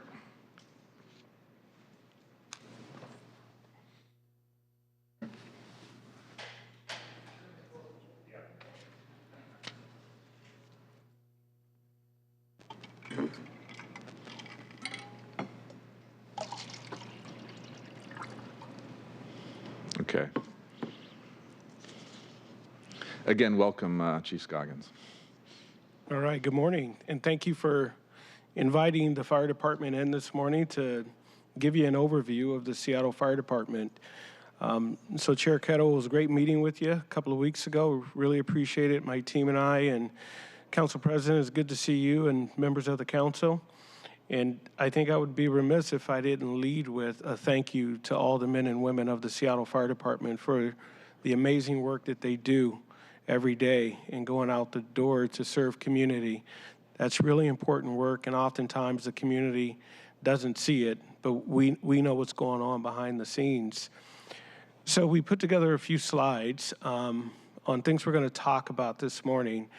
And it's my goal to give you an overview on response and fire prevention this morning.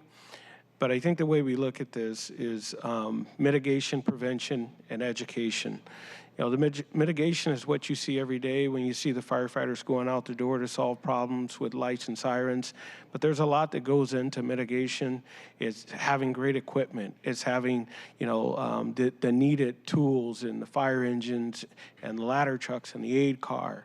It's the training that we really work hard to stay in compliance with, whether it's the Washington Administrative Code 296-305, or the National Fire Protection Association's recommended training standards, or the Washington Survey and Ratings Bureau. So there's a lot that goes into mitigation, but what the community sees is the rigs going out the door, firefighters jumping off the rigs to solve problems, and all the rigorous EMS standards that our paramedics and our EMTs adhere to. And then the second piece of that is prevention, and our Fire Prevention Bureau and all the work that we do in working hard to make Seattle safe for those who live here, work here, and visit here. And there's a lot that goes into that. And then the third piece that we focus on in the fire department is education. Getting out the door, getting into the different places around the community, and trying to educate the community on fire and life safety. So this morning we're going to talk about mitigation and prevention. And we're going to go over our staffing, and we're going to have an update on our mobile integrated health program, and then we'll have some questions at the end if I wasn't thorough enough in my comments. So the Seattle Fire Department, we're broken up into basically 4 arms, and we're fortunate this morning to have 3 of my executive team members here in the room with us this morning, so I'd like to take a minute to introduce them. Our Fire Marshal is Assistant Chief Tim Munnis, sitting right here to my right, so if you have any fire prevention questions, Tim Munnis, he's the right person for that. Our Operations Chief is Assistant Chief Brian Hastings, and he's right there in the crowd. And he has a big responsibility for operations. And our administrative executive director is Helen Fitzpatrick, and she is oversees our HR, our finance, our IT, our public affairs for all of the Seattle Fire Department. And one member who's missing today is Assistant Chief Chris Lombard. He got on a plane yesterday afternoon. He had a meeting in D.C. today. He sits on the National FirstNet Committee. So they had a committee meeting today, and he'll be flying back tonight. I said, well, that's 11 hours of flying for a half-day meeting, but that's a commitment to the fire service. And so on the slide, you can see all the different pieces that are associated with operations or resource management or fire prevention or admin. So I won't spend a lot of time there because you have the information. But the way the city is broken up is always really important for you to understand. You can see the different colors on the maps, and those are different battalions and how we have the city broken up. So we have 33 fire stations spaced out in neighborhoods all over the city. Battalions 4 and 6 are to the north, Battalion 2 is the orange in the middle, and Battalion 7 and 5 is West Seattle, and then the south end of the city. And each of those battalions has a different chief in charge, and we have one on-duty deputy chief each and every day.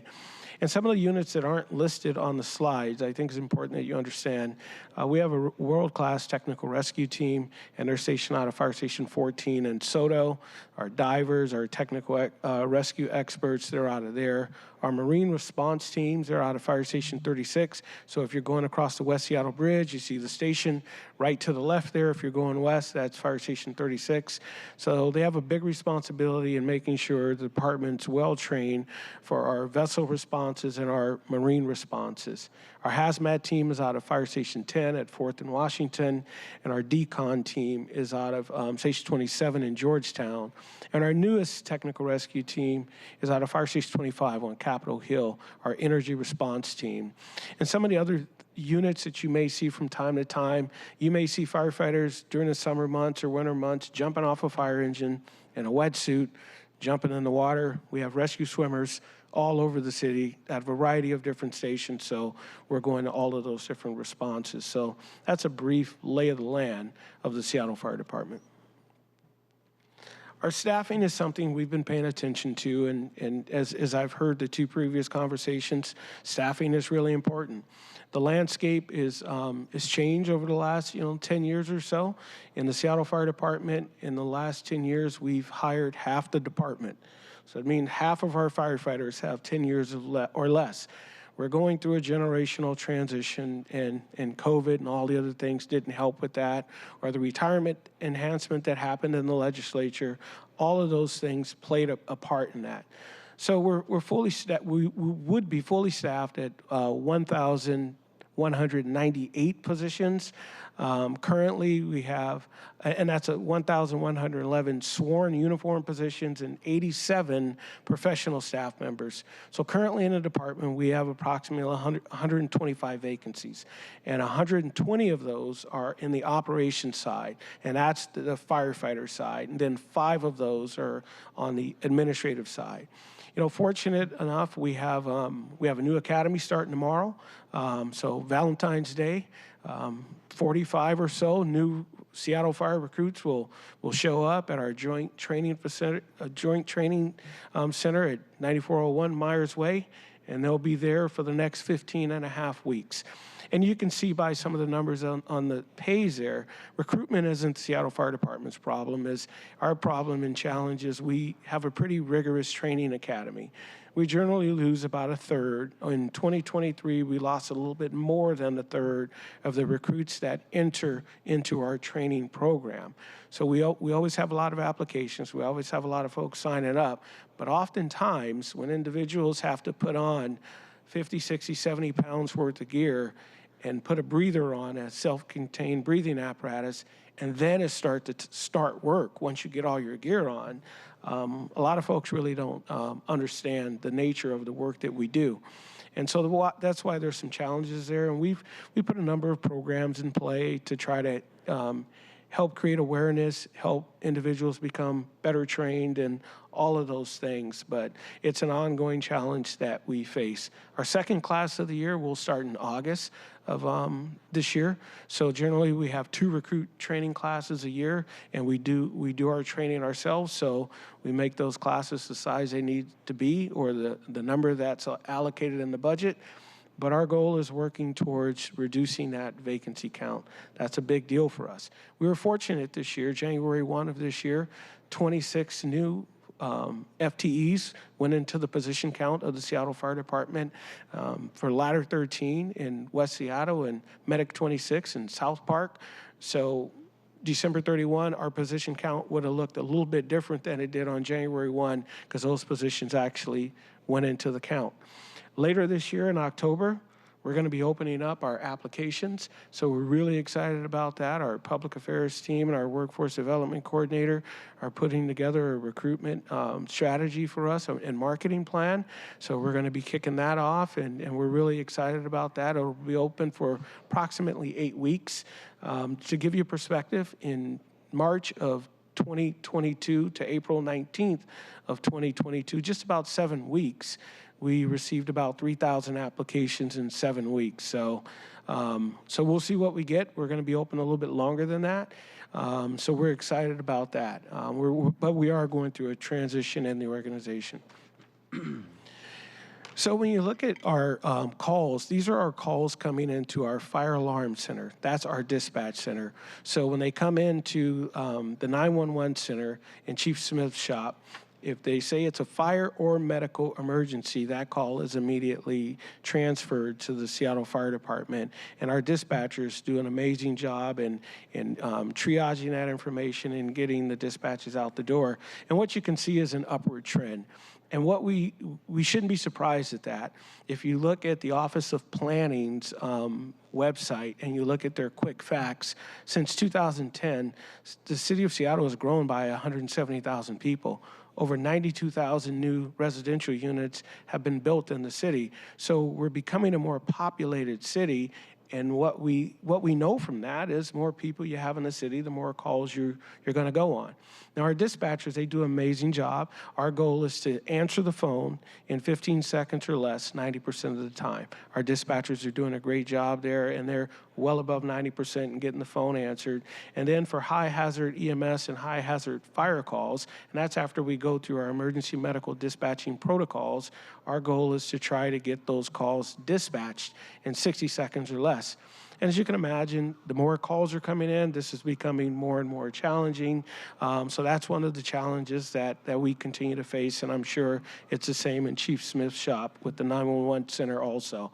But if you take out 2020 from the chart, you'll see a steady upward climb, and that's what's happening. More people are using the system. All those calls do not result in a 911 dispatch for a variety of reasons. But what I have on the screen right now is a number of calls that are, the incidents that are dispatched. So last year, we were at 111,000 incidents. That's the most in our history. And each year, it seems like we continue to climb. And these are units going out the door on responses. Now, some responses has a single unit. Some responses has 2 units. Some responses have 4 or 5, depending on how big the event is. So one phone call may not equal one incident. One phone call could equal 5 to 15 units going out the door, depending on how big the incident is. But what we're seeing is the city is getting busier. And I'm going to highlight for you some of the areas that really stand out for us where the city is getting busier. So what this graph shows is our advanced life support is ALS. So those are those critical medical emergencies. If you just look year after year after year, they're going up. So the addition of Medic 26 was needed because that's what our paramedics are riding on, and those are the calls that they go on, advanced life support calls. But the big bar in the middle is basic life support. Those are those lower acuity emergency calls. You need to be seen, you need to be checked out, you may not know what to do, so we go out the door a lot on those calls too. And then there's a lot of fires that still happen in the city, but that number is fires, it's extrications, it's all those other things where you'll have a large response. But the visual here is everything is going up. That's the impact that we're seeing out there each and every day. So some of the topics you may have touched on this morning, I think this is a pretty big one because this is something that we track and pay attention to is our homeless responses. And that's important for us. We spend a lot of time in and around encampments, and this number is more than 10% of our resources. If you look at for 2023, 1,300 fire-related homeless responses and 11,700 EMS-related homeless responses. So that's 10% of our call load right there. And I guess the good news on this slide is from 2022 to 2023, it actually decreased. And I do believe that's because of the work that's been going on with the Unified Care Team and all the efforts that's been going on. And we can actually see it in our data and analytics. But it's still a pretty significant portion of our work. And what the community doesn't see a lot of times is, this is 2 o'clock in the morning to 2 o'clock in the afternoon to 4 o'clock in the morning. We're going in the places on a regular basis that people don't really know or understand how difficult or dangerous these locations can be. But this gives you an idea of how often our firefighters are entering into these spaces. And then overdose emergencies, as was talked about earlier. In 2023, we went on over 5,000 overdoses of all kinds. And you can see the significant increase from 2022 and then from 2021. But so much so, we broke out the opioid-only overdoses, over 3,800 opioid-only overdoses. This has a real significant impact, and a lot of it, you probably hear our sirens up and down the streets in and around the city on a regular basis. But this is a pretty significant portion of our calls. Probably 4% are tied to overdoses. So that has a significant impact on our responses each and every day. And some are in and around encampments and different things like that. So this is one of the areas where we're challenged that in the city, as you all know. And there's a direct relationship to the number of out-of-hospital cardiac arrests. That's what the acronym is on the screen there. But, if you look 4 or 5 years ago, we were hovering around 450 or so out-of-hospital cardiac arrests. But in 2023, we ended the year with 666. And I talked to our medical director about this, Dr. Michael Sayer. And he acknowledges there's a direct relationship to the number of cardiac arrests from drug overdoses on the street that are impacting this number and going up. And people are passing away from cardiac arrest. And we can see it. We track every single one of them. Our EMS team, under the direction of Dr. Michael Sayer, they do a review on every single one of them, so we have clarity on what is happening. So the impacts are real, and your firefighters are responding to these type of events on a regular basis. And as Chief Diaz mentioned, the violence, it's an uptick. If you look 4 or 5 years ago, and we have a few categories on the screen here, scenes of violence. That's when we're called to a scene of violence because there's been a stabbing, a shooting, or an assault of some kind. If you look just several years ago, we were 200 to 300. Right now, 494. And there's a couple of other significant lines on here. The 151 number in the green, that's an expedite. So our firefighters have gotten on scene. PD wasn't called to the scene with us, but because of what's going on scene, we have had to call the Seattle Police Department to assist. And then the second one is fast backups. That means the incident has escalated even more, and we need even more officers. So I want to give thanks to the council member for passing the obstruction legislation in May of 2023, and it went into play in June of 2023, because these numbers right here are what we look at, and I look at our assault and threatening behavior reports that our firefighters submit, so I try to get an understanding of what's happening out there on the street. But we are seeing more violence on the street that we are responding to. And I don't want to leave you with that fires aren't happening, and the ones you probably see on the news most of the time are vacant building fires. But last year we had over 300 structure fires in the city, and because we're becoming such a young department so fast, about 1/3 of that 300, we did a significant incident report. And that's a process where the on-scene units do a review and they create a training session so we can then share with all of our folks in operations. And it's a way of speeding up the learning because we're becoming younger so fast. 5 or 6 years ago, the average age in the department was about 47 years of age. Now we're down to 43. And every time we hire a new new class is going to keep ticking down, going lower and lower. So we have to create these type of training programs to make sure our folks are as trained as they can be going out the door. And on the bottom right, you can see, you know, how many fires, structure fires, we're having annually. And you can even see that that's ticking up from where it was a few years ago. And derelict building fires, that's one of the pillars from this morning on the slide, and thank you for taking that on. Even this morning, we had another derelict building fire, a vacant building fire. You know, we're at February 13th in 2024, and we have already had 22 of those this year. So fires where people have gotten in, compromised the structure, and a significant fire response had to be deployed to put the fire out. But you can see in 2023 was a very high year for us for derelict building fires, 131. And it should be noted in 2023, we actually had 3 fire fatalities in these derelict vacant buildings. So that's a significant situation for us because, you know, the floors may have been compromised, the walls, the ceilings, the roofs.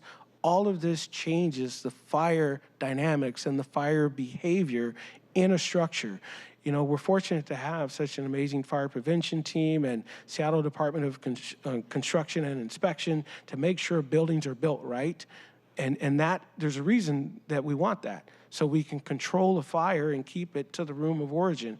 But when the walls are compromised, the floors are compromised, and the ceilings compromised, it changes all of the fire dynamics. Some of the big ones that you may have seen are 823 Madison, New Year's morning, where we were out there on New Year's morning, or the large vacant building fire on Genesee in Rainier in December, and the list just goes on and on and on. And generally, these are not small fires. So these are big things that we're trying to work through. Now, fire prevention stays pretty busy here in the city of Seattle. In 2023, we investigated 293 fires. So that team is out the door working and putting in the hard efforts to try to figure this out. They identified about 127 of those fires that we had in 2023 as arson. Our special hazards unit, you know, they stay busy. Over 5,500 hazmat permits issued in and around the city. New construction, we can look out the window and see the building and the growth and the transition that's taking place here in the city. Over 2,900 plans reviewed and over 4,000 new construction inspections. That team stays really busy. And then compliance. When we get the complaints for the derelict or dangerous buildings or unsafe situations, we have a team in our Fire Prevention Bureau that roots all that out and tries to create a safe space for community members to be in. And then our special events unit, something we probably take for granted, but we don't. Anytime there's a sporting event, there's a concert, there's a parade, there's a community event. Over 2,000 times in 2023, our special events unit reviewed the permits and identified that we need folks on site or not. Most of the time for the big events, you can imagine we have quite a team of people. I think Seahawk Sundays, we probably have 40 or 50 firefighters in different places all around the stadium. That's just an example. Our goal is to make sure the community is safe. Over 500 high-rise buildings in the city. We work hard to get inside of those buildings each and every year, and we completed inspections on those to make sure those are living above ground. It's important to make sure that those buildings are safe. And our system testing, you know, several years ago, we deployed a system called Bricer, and that allowed us the ability to really track these fire and life safety systems throughout the city.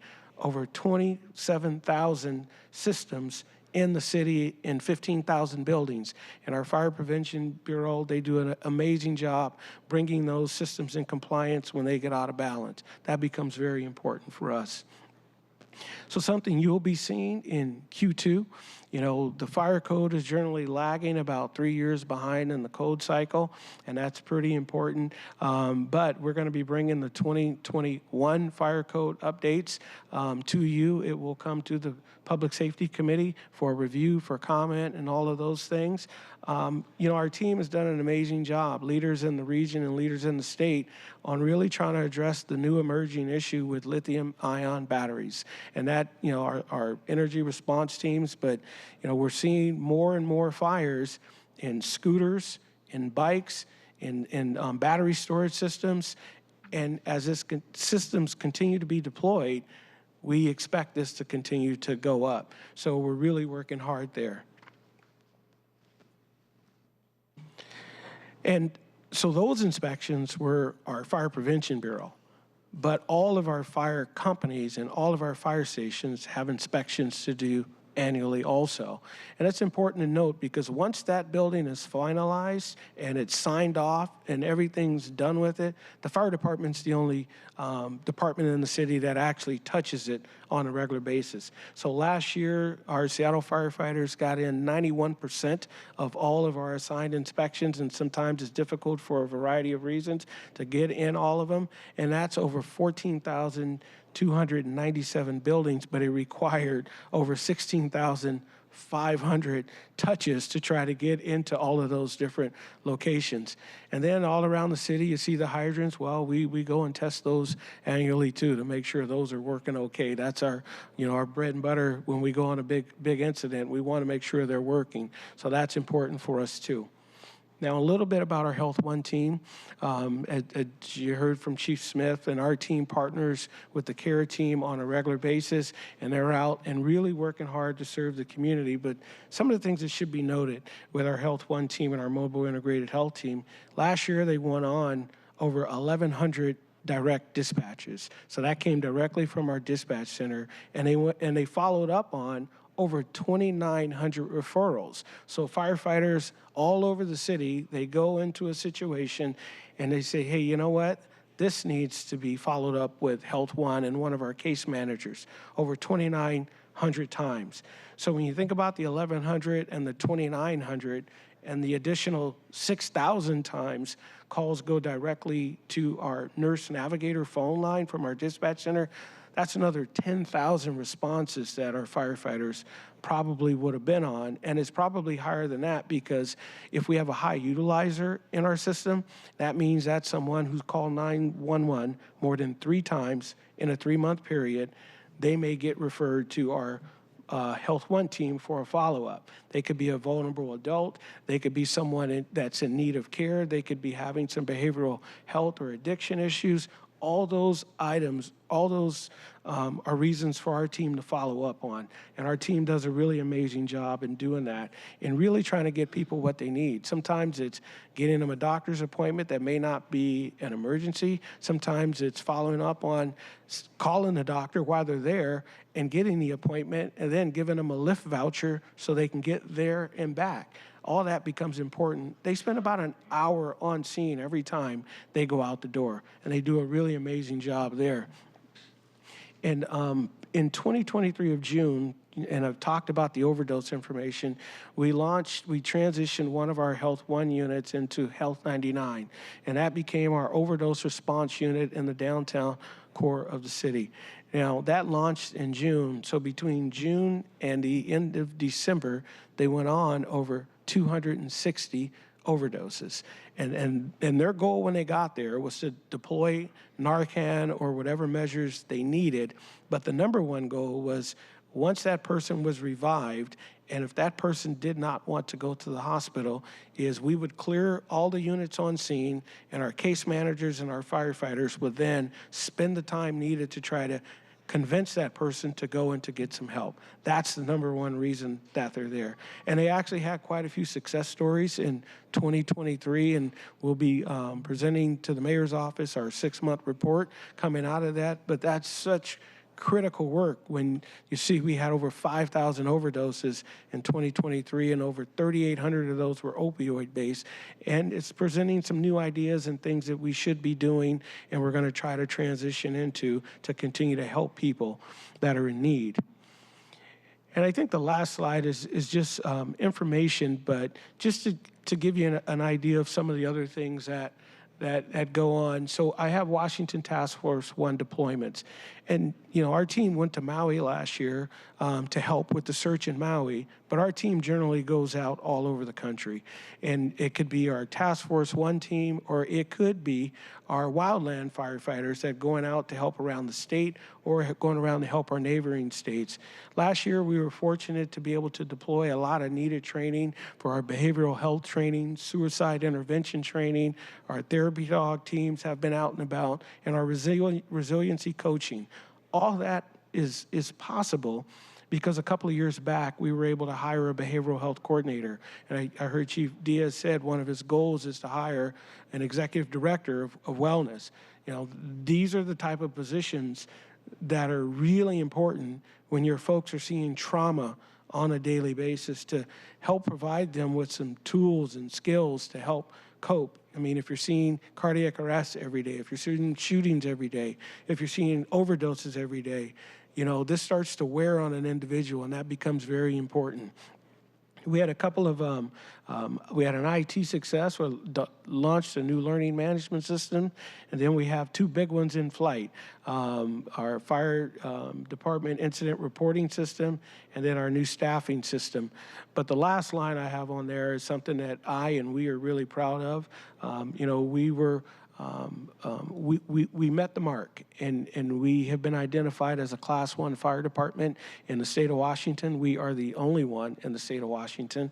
Only 1% of fire departments nationally, 32,000 fire departments are in the United States approximately. Only 1% meet this rating. What that means is we're staffed appropriately, we have the proper equipment, we meet the training standards, our water system does an amazing job, and our dispatch center is highly functioning.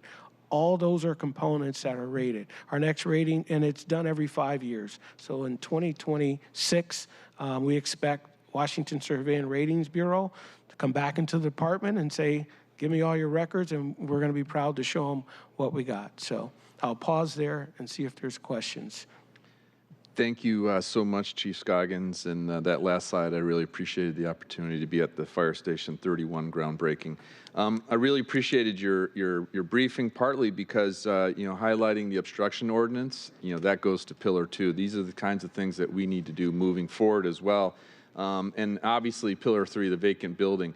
One thing I noted earlier, the fact that we're working across the committees on the various issues. Not mentioned is the fact, and I've had conversations with Councilmember Morales, is that we also need to work with the Land Use Committee, because on Pillar 3, in terms of vacant buildings and lots, this is a major issue. So we need to work as a council with the mayor's team and then SDCI to get moving on this, because we need quicker movement to address these issues before it becomes a fire and a life-threatening potentially situation. So we need to get ahead of the curve, and that's where Pillar 3 comes up. And by the way, if we address these vacant buildings, that goes to ameliorating the permissive environment challenge that we have. And I am also mindful of Pillar 5, the public health, and the role that you play. And so quickly, just my question though is not really understood, I don't think, is the fact that because of this permissive environment that, our fire engines, the ladder trucks, the personnel, they've been attacked at times. And, what is the impact, and that along with the op tempo in terms of kind of going back to the question earlier about the morale of the fire department, how is that playing in terms of the fact that that could happen, that gear could be stolen off a fire engine or a ladder truck? I mean, what kind of impact is that having on the fire department? Thank you for the question, Chair Kettle. The impacts are significant. Morale was mentioned earlier with Seattle Police Department, but all these type of events you just mentioned impacts our morale in the fire department. We're parked somewhere and someone, steals our equipment, or we're attacked while trying to provide life-saving care to a person who's really in need. And when it happens over and over and over again, the firefighters may feel like, well, no one's paying attention. No one's watching what's happening, which is why we started our assault and threatening behaviors dashboard, so we can track all of these events that are taking place, which led to engaging in the conversation for the obstruction ordinance, because you could do all these things to a firefighter and it wouldn't even be considered obstruction. We're just trying to do our job. We're trying to put the fire out. We're trying to provide life-saving EMS care, and there was no protections in place. So that's why that became significant. But all these numbers on the rise that I showed you on the slides, our firefighters want to know people are listening, people are paying attention. We're taking the necessary steps so we don't have to go to encampments 12, 13, 14,000 times a year. We don't have to respond to 5,000 overdoses in a year. I mean, can you imagine if you were a firefighter working at Fire Station 10 or Fire Station 2, both in the downtown core, and responding to overdose after overdose after overdose in the same day? It wears on you as an individual. If we had a brown bag, that bag would start to rip. And then this is why our behavioral health coordinator and the work that she does, Kristen Cox, becomes so important. So any remedies or solutions to these problems, they will help with morale because our firefighters will know that you're listening and paying attention. Well, thank you. And we're definitely listening and paying attention. And this is a good opportunity to say, thank all of them for their service. Thank you for wearing a uniform. Thank you for responding to those calls. It's such a critical function and service to our city. So thank you. And with that, Council President Nelson. Two quick questions. When you're tracking opioid-only overdose emergencies, and then you also have the next slide, which is cardiac arrests. What drugs are being used when those cardiac arrests occur? Is that methamphetamine? Are you tracking if that's different than opioid? What is that? It could be a combination. It could be methamphetamines, heroin, fentanyl, and oftentimes it is an intersection of multiple things. So we are tracking that, which is why our medical director reviews all of those reports.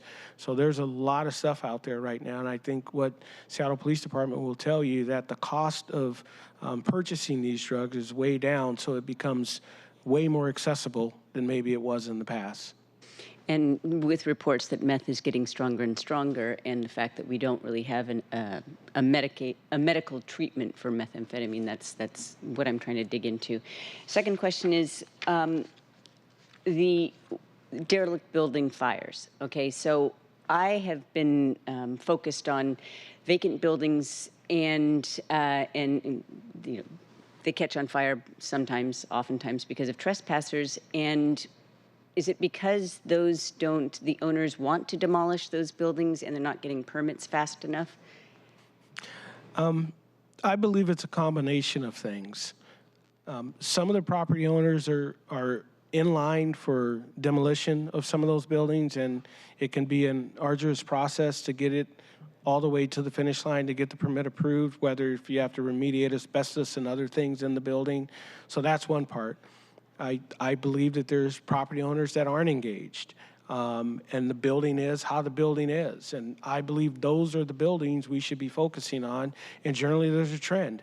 If there's fire department responses there over and over, police department responses there over and over, the vacant building work group, Stephen Lynch's team, they're citing the property owner over and over and they're not paying their fines.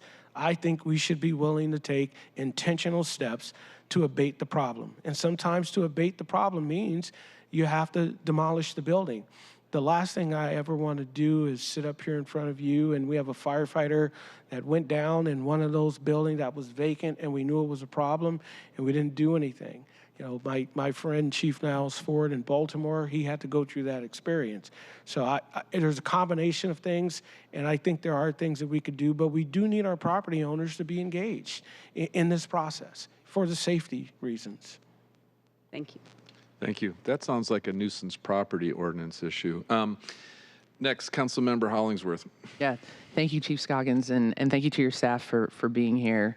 Definitely want to give our fire department a big shout out because you all, a lot of times when we talk about public safety, we do not talk about our Seattle Fire Department, and you all are a big piece to that conversation, and you've done phenomenal work. I had the chance growing up. One of my favorite firefighters was the late great Jerry Jones, who was my basketball coach growing up was his daughter Angie Jones.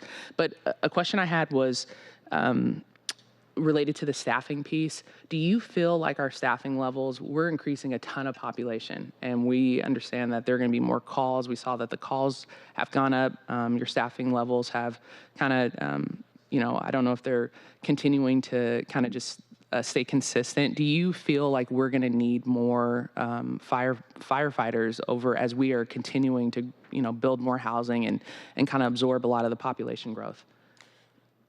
The short answer is I do, and I'll give you perspective. Those of you who have been around Seattle for a long time, you can just remember what South Lake Union used to be and what it is now. The population has grown significantly. So that's one example in the city that I'll point out. At Fire Station 2 in Belltown, well, that engine out of that station is running close to 4,000 calls a year. We have 2 aid cars in that station. One is a 24-hour aid car, and it's over 6,000 calls a year. We have a 12-hour aid car that's running over 2,000 calls a year, and the ladder truck is running over 3,000 calls a year out of that one station because of the growth that's taken place.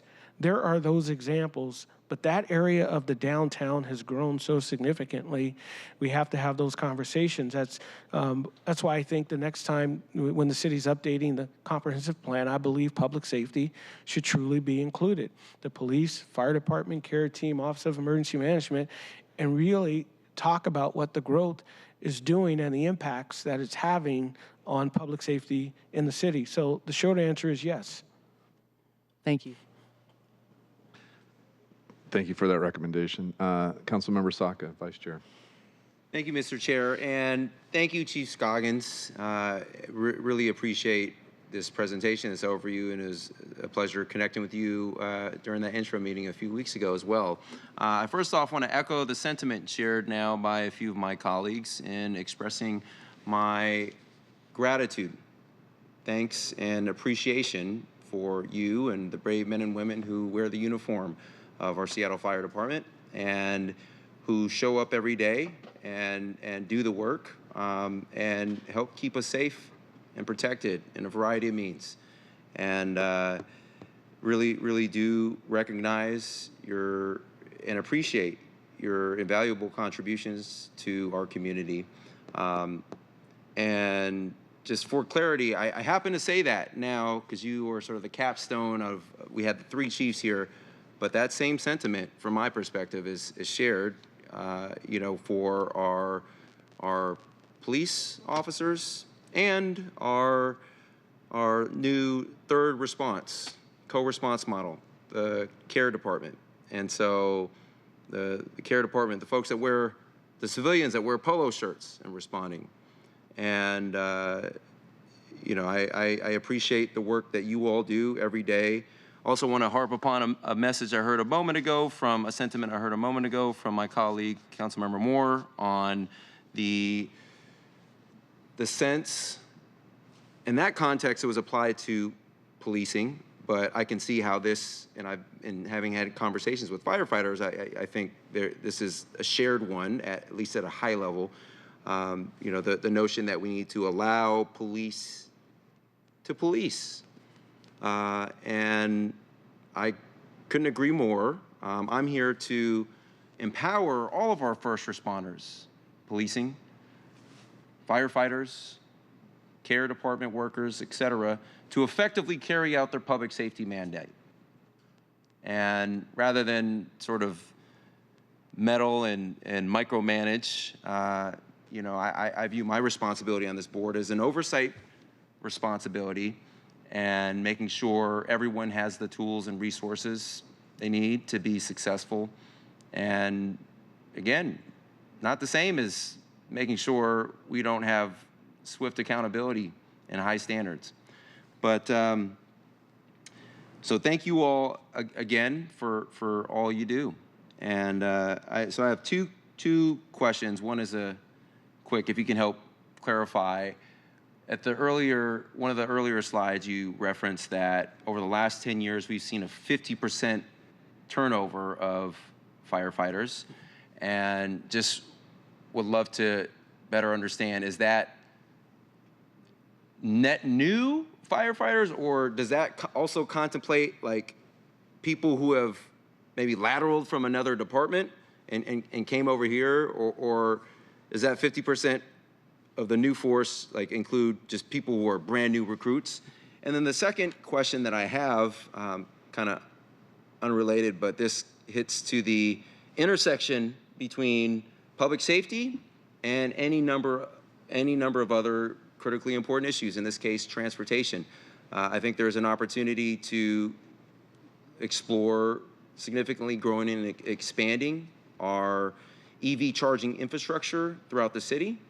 And you mentioned some potential challenges with lithium-ion batteries. And so curious to hear your initial thought and kind of how that may or may not show up as we rework and update the fire code. Be curious to hear your initial thoughts, Chief, on what are some kind of emerging issues with lithium-ion batteries, particularly as it relates to EV, like electric vehicles in the city. So those two questions, Sure. staffing. So I'll start with the staffing question first. So I've been here since 2015, and since that point in time, we've hired about 550 new firefighters. Now, we don't have a lateral process in the Seattle Fire Department, so we hire firefighters from other fire departments, but they all go through the Seattle Fire Department recruit training program. So there are firefighters that have been hired from other agencies locally and around the nation, but they all go through the Seattle Fire Department training program. And so we were an older department. I think when I first got here, I looked at, what was the population that was able to retire? That means 53 years of age, approximately 20 years of service. We were well over 30% of the population. So we knew we were going through this transition. Right now, we're in the low 20s because of all the transitioning that we've been doing. So, and we're paying attention to it, but it means we have to train a lot more. We got a lot more new folks and a lot of new leaders. I think Chief Hastings told me a couple of months back, lieutenants are our first line level supervisors. 80% of that population was 6 years or less on the job. So that's a young department, so we're getting there fast. So that's the first question. The second question is lithium-ion batteries. Whether they're in a scooter or an e-bike or in a vehicle, there's challenges with them because of reignition. There's challenges with them because you really can't put them out unless you dunk them in something. And as more battery energy storage systems are going to start to come online, when they fail, it may take one battery that fails, but if it's an e-bike battery, it could be this big. It could have, dozens of other batteries in there that will start to fail because of the one. When it's a vehicle, reignition, it can burn, or it can reignite on the back of a tow truck, or it can reignite at the tow yard a week later. Or the battery energy storage systems a couple of years ago in Chandler, Arizona. They had a battery energy storage system warehouse that burned for 2 weeks. Those are real challenges. Well, we know we're moving this way. The federal infrastructure package is putting a lot of money into this investment, and I'm not saying we shouldn't do that. I'm just saying we have to be prepared for the challenges, just like we've been prepared over the course of our career. As our hazards have changed in the fire departments, we've adopted a hazmat team. We've adopted a technical rescue team. We've addressed the fire code over the decades. America's Burning was written in the 70s, and that was America's fire problem. And what we took on with America's Burning is we addressed national fire codes to try to make it safer for everyone. Will this be another one of those items? Absolutely. But is it a real challenge because it's new? Yes. Okay, Councilmember Moore. Thank you. Thank you, Chief Scoggins. This is very, very interesting, and now I'm terrified that my car is going to catch on fire, so I'll have to go back and pay attention to that. But on a serious note, the work that the fire department does is just phenomenal, and I think to a large extent you're truly unsung heroes, so thank you for all of your service in every way that you provide service to the city. I'm particularly interested in the Health One, and I know that at least I read in the paper that you were sort of given that responsibility and you stepped up to the plate and have performed it admirably. I'm just curious about your thoughts about housing Health One in the fire department, particularly now that we have the care department, and just interested in sort of the intersection between those departments. Is it a good place to have it, given the toll that it's taking on firefighters? No agenda here. I'm just kind of interested in that now that we've moved into this other arena. Absolutely. And I drive an electric vehicle also, so I'm thinking about these things too. But Health One. So Health One was born out of a need in the fire department to address low acuity medical emergencies. So in 2019, in November, when we launched the program, we did about 1.5 years worth of research, and this problem was happening all around the nation. We have a lot of 911 calls that come into our fire alarm center, which is our fire department dispatch center, that are not true 911 emergencies. We have a lot of high utilizers in our system. I mean, we had folks in our system who would call dozens of times in a year, but the root of it was a medical emergency. The vulnerable adults, we may go into someone's home and there may be hoarding conditions, or they may not have their medications they need, or we may have gone a number of falls, which is a medical issue inside of the home that we've only seen because of the medical issue, and we'll follow up and we'll put handrails in the home to help the person out. So the fundamental difference is the follow-up, the case management, but being rooted in the medical emergency piece. And what we know is if we don't address those small problems that may be chronic, they're going to become bigger problems. And that's what we're trying to prevent with our Health One program. And now we just last year, over 4,000 touches, so we can see that all in this space. And it takes time. Like I mentioned earlier, it's about an hour a call. We have 36 firefighters who work in our Health One program on a variety of volunteer shifts, but we have case managers who can do the case management part with us that are well-trained to do that work. And pretty soon we'll have a nurse practitioner coming on board to help even more. So we continue to grow it, but it's all based on the community's needs. That's what we're doing. Thank you. Thank you so much, Chief Scoggins. Thank you very much. And I also wanted to note thank you to Deputy Mayor Burgess for being on the line for the entire meeting through all three departments. Thank you, Deputy Mayor Burgess.